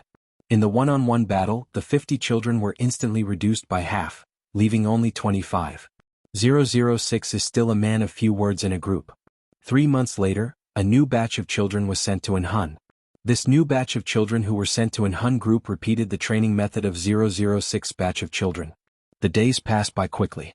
In the blink of an eye, the group of half-grown children had all grown up by a year. During this period of time, nothing happened. The iron cage fight a year ago was held by this group of crazy people to eliminate the useless weaklings. Survival of the fittest and elimination of the weak. Those children who did not dare to raise their daggers from the beginning should be eliminated from the very beginning, for no reason at all. A year later, 006 had just turned 6 years old. On this day, 006 sat on her bed with her eyes closed. Bang! She heard someone kick the lower bunk under her bed. She opened her eyes and looked down. She saw an 8 or 9-year-old little girl with her hands on her waist, looking at Yunjian with murderous eyes. Get down here. I've taken a fancy to this bed. It's mine. 006's eyes moved, looking at the number tag on the little girl's chest, only to see a number written on it that she would never forget for the rest of her life. 095. P.S. I'll write about all the supporting characters, CP and so on. Everyone can add me on QQ and tell me if there's any other story you want to see. I'll write it. Everyone can also see the story you like. The title clearly states that I love you all. My QQ, 2625702229. Come. Wonderful book house. Come.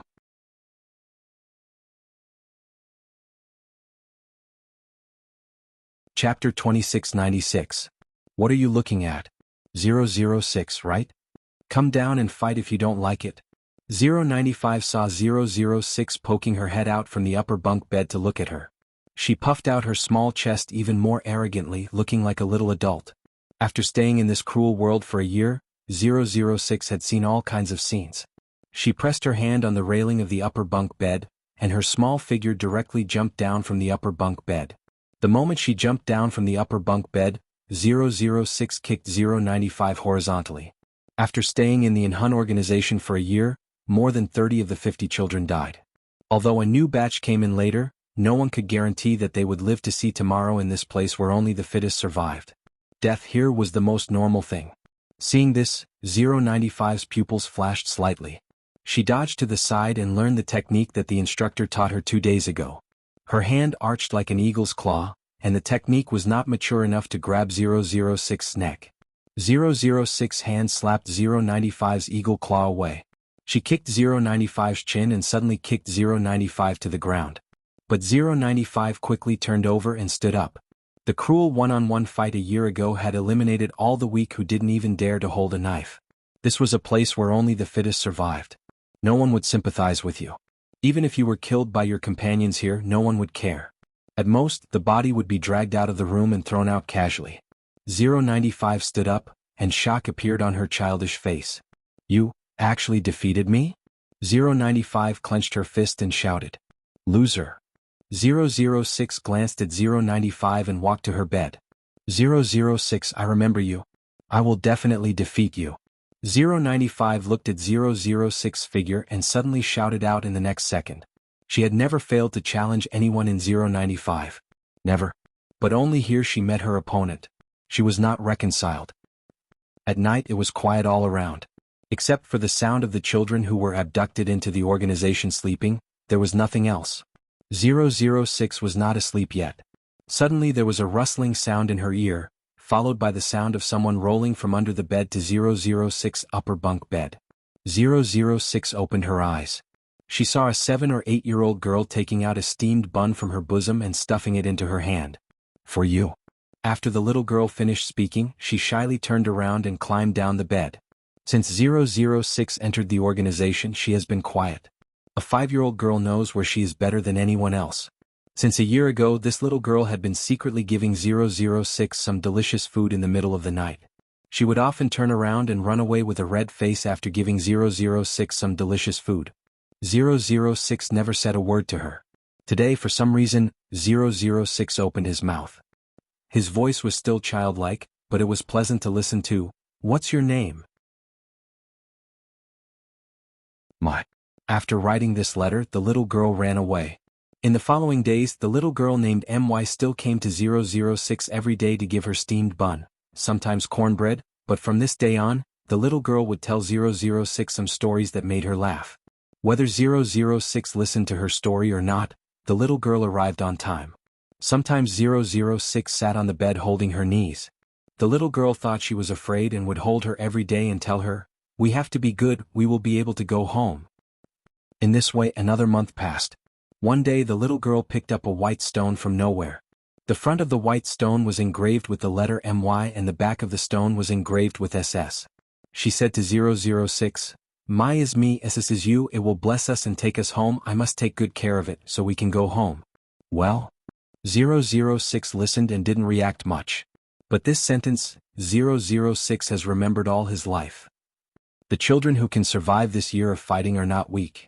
006 is powerful, but she can win one-on-one, but one against many. 006 is still a child after all. The children here are very precocious. After living here for a year, they all understand a survival king. Which child's strength is particularly outstanding in one-on-one fighting, then it will certainly constitute a threat to their survival. Just like the one-on-one fighting, if they meet 006, they are finished. So on this day, a group of children gathered together and came up with a way to deal with 006.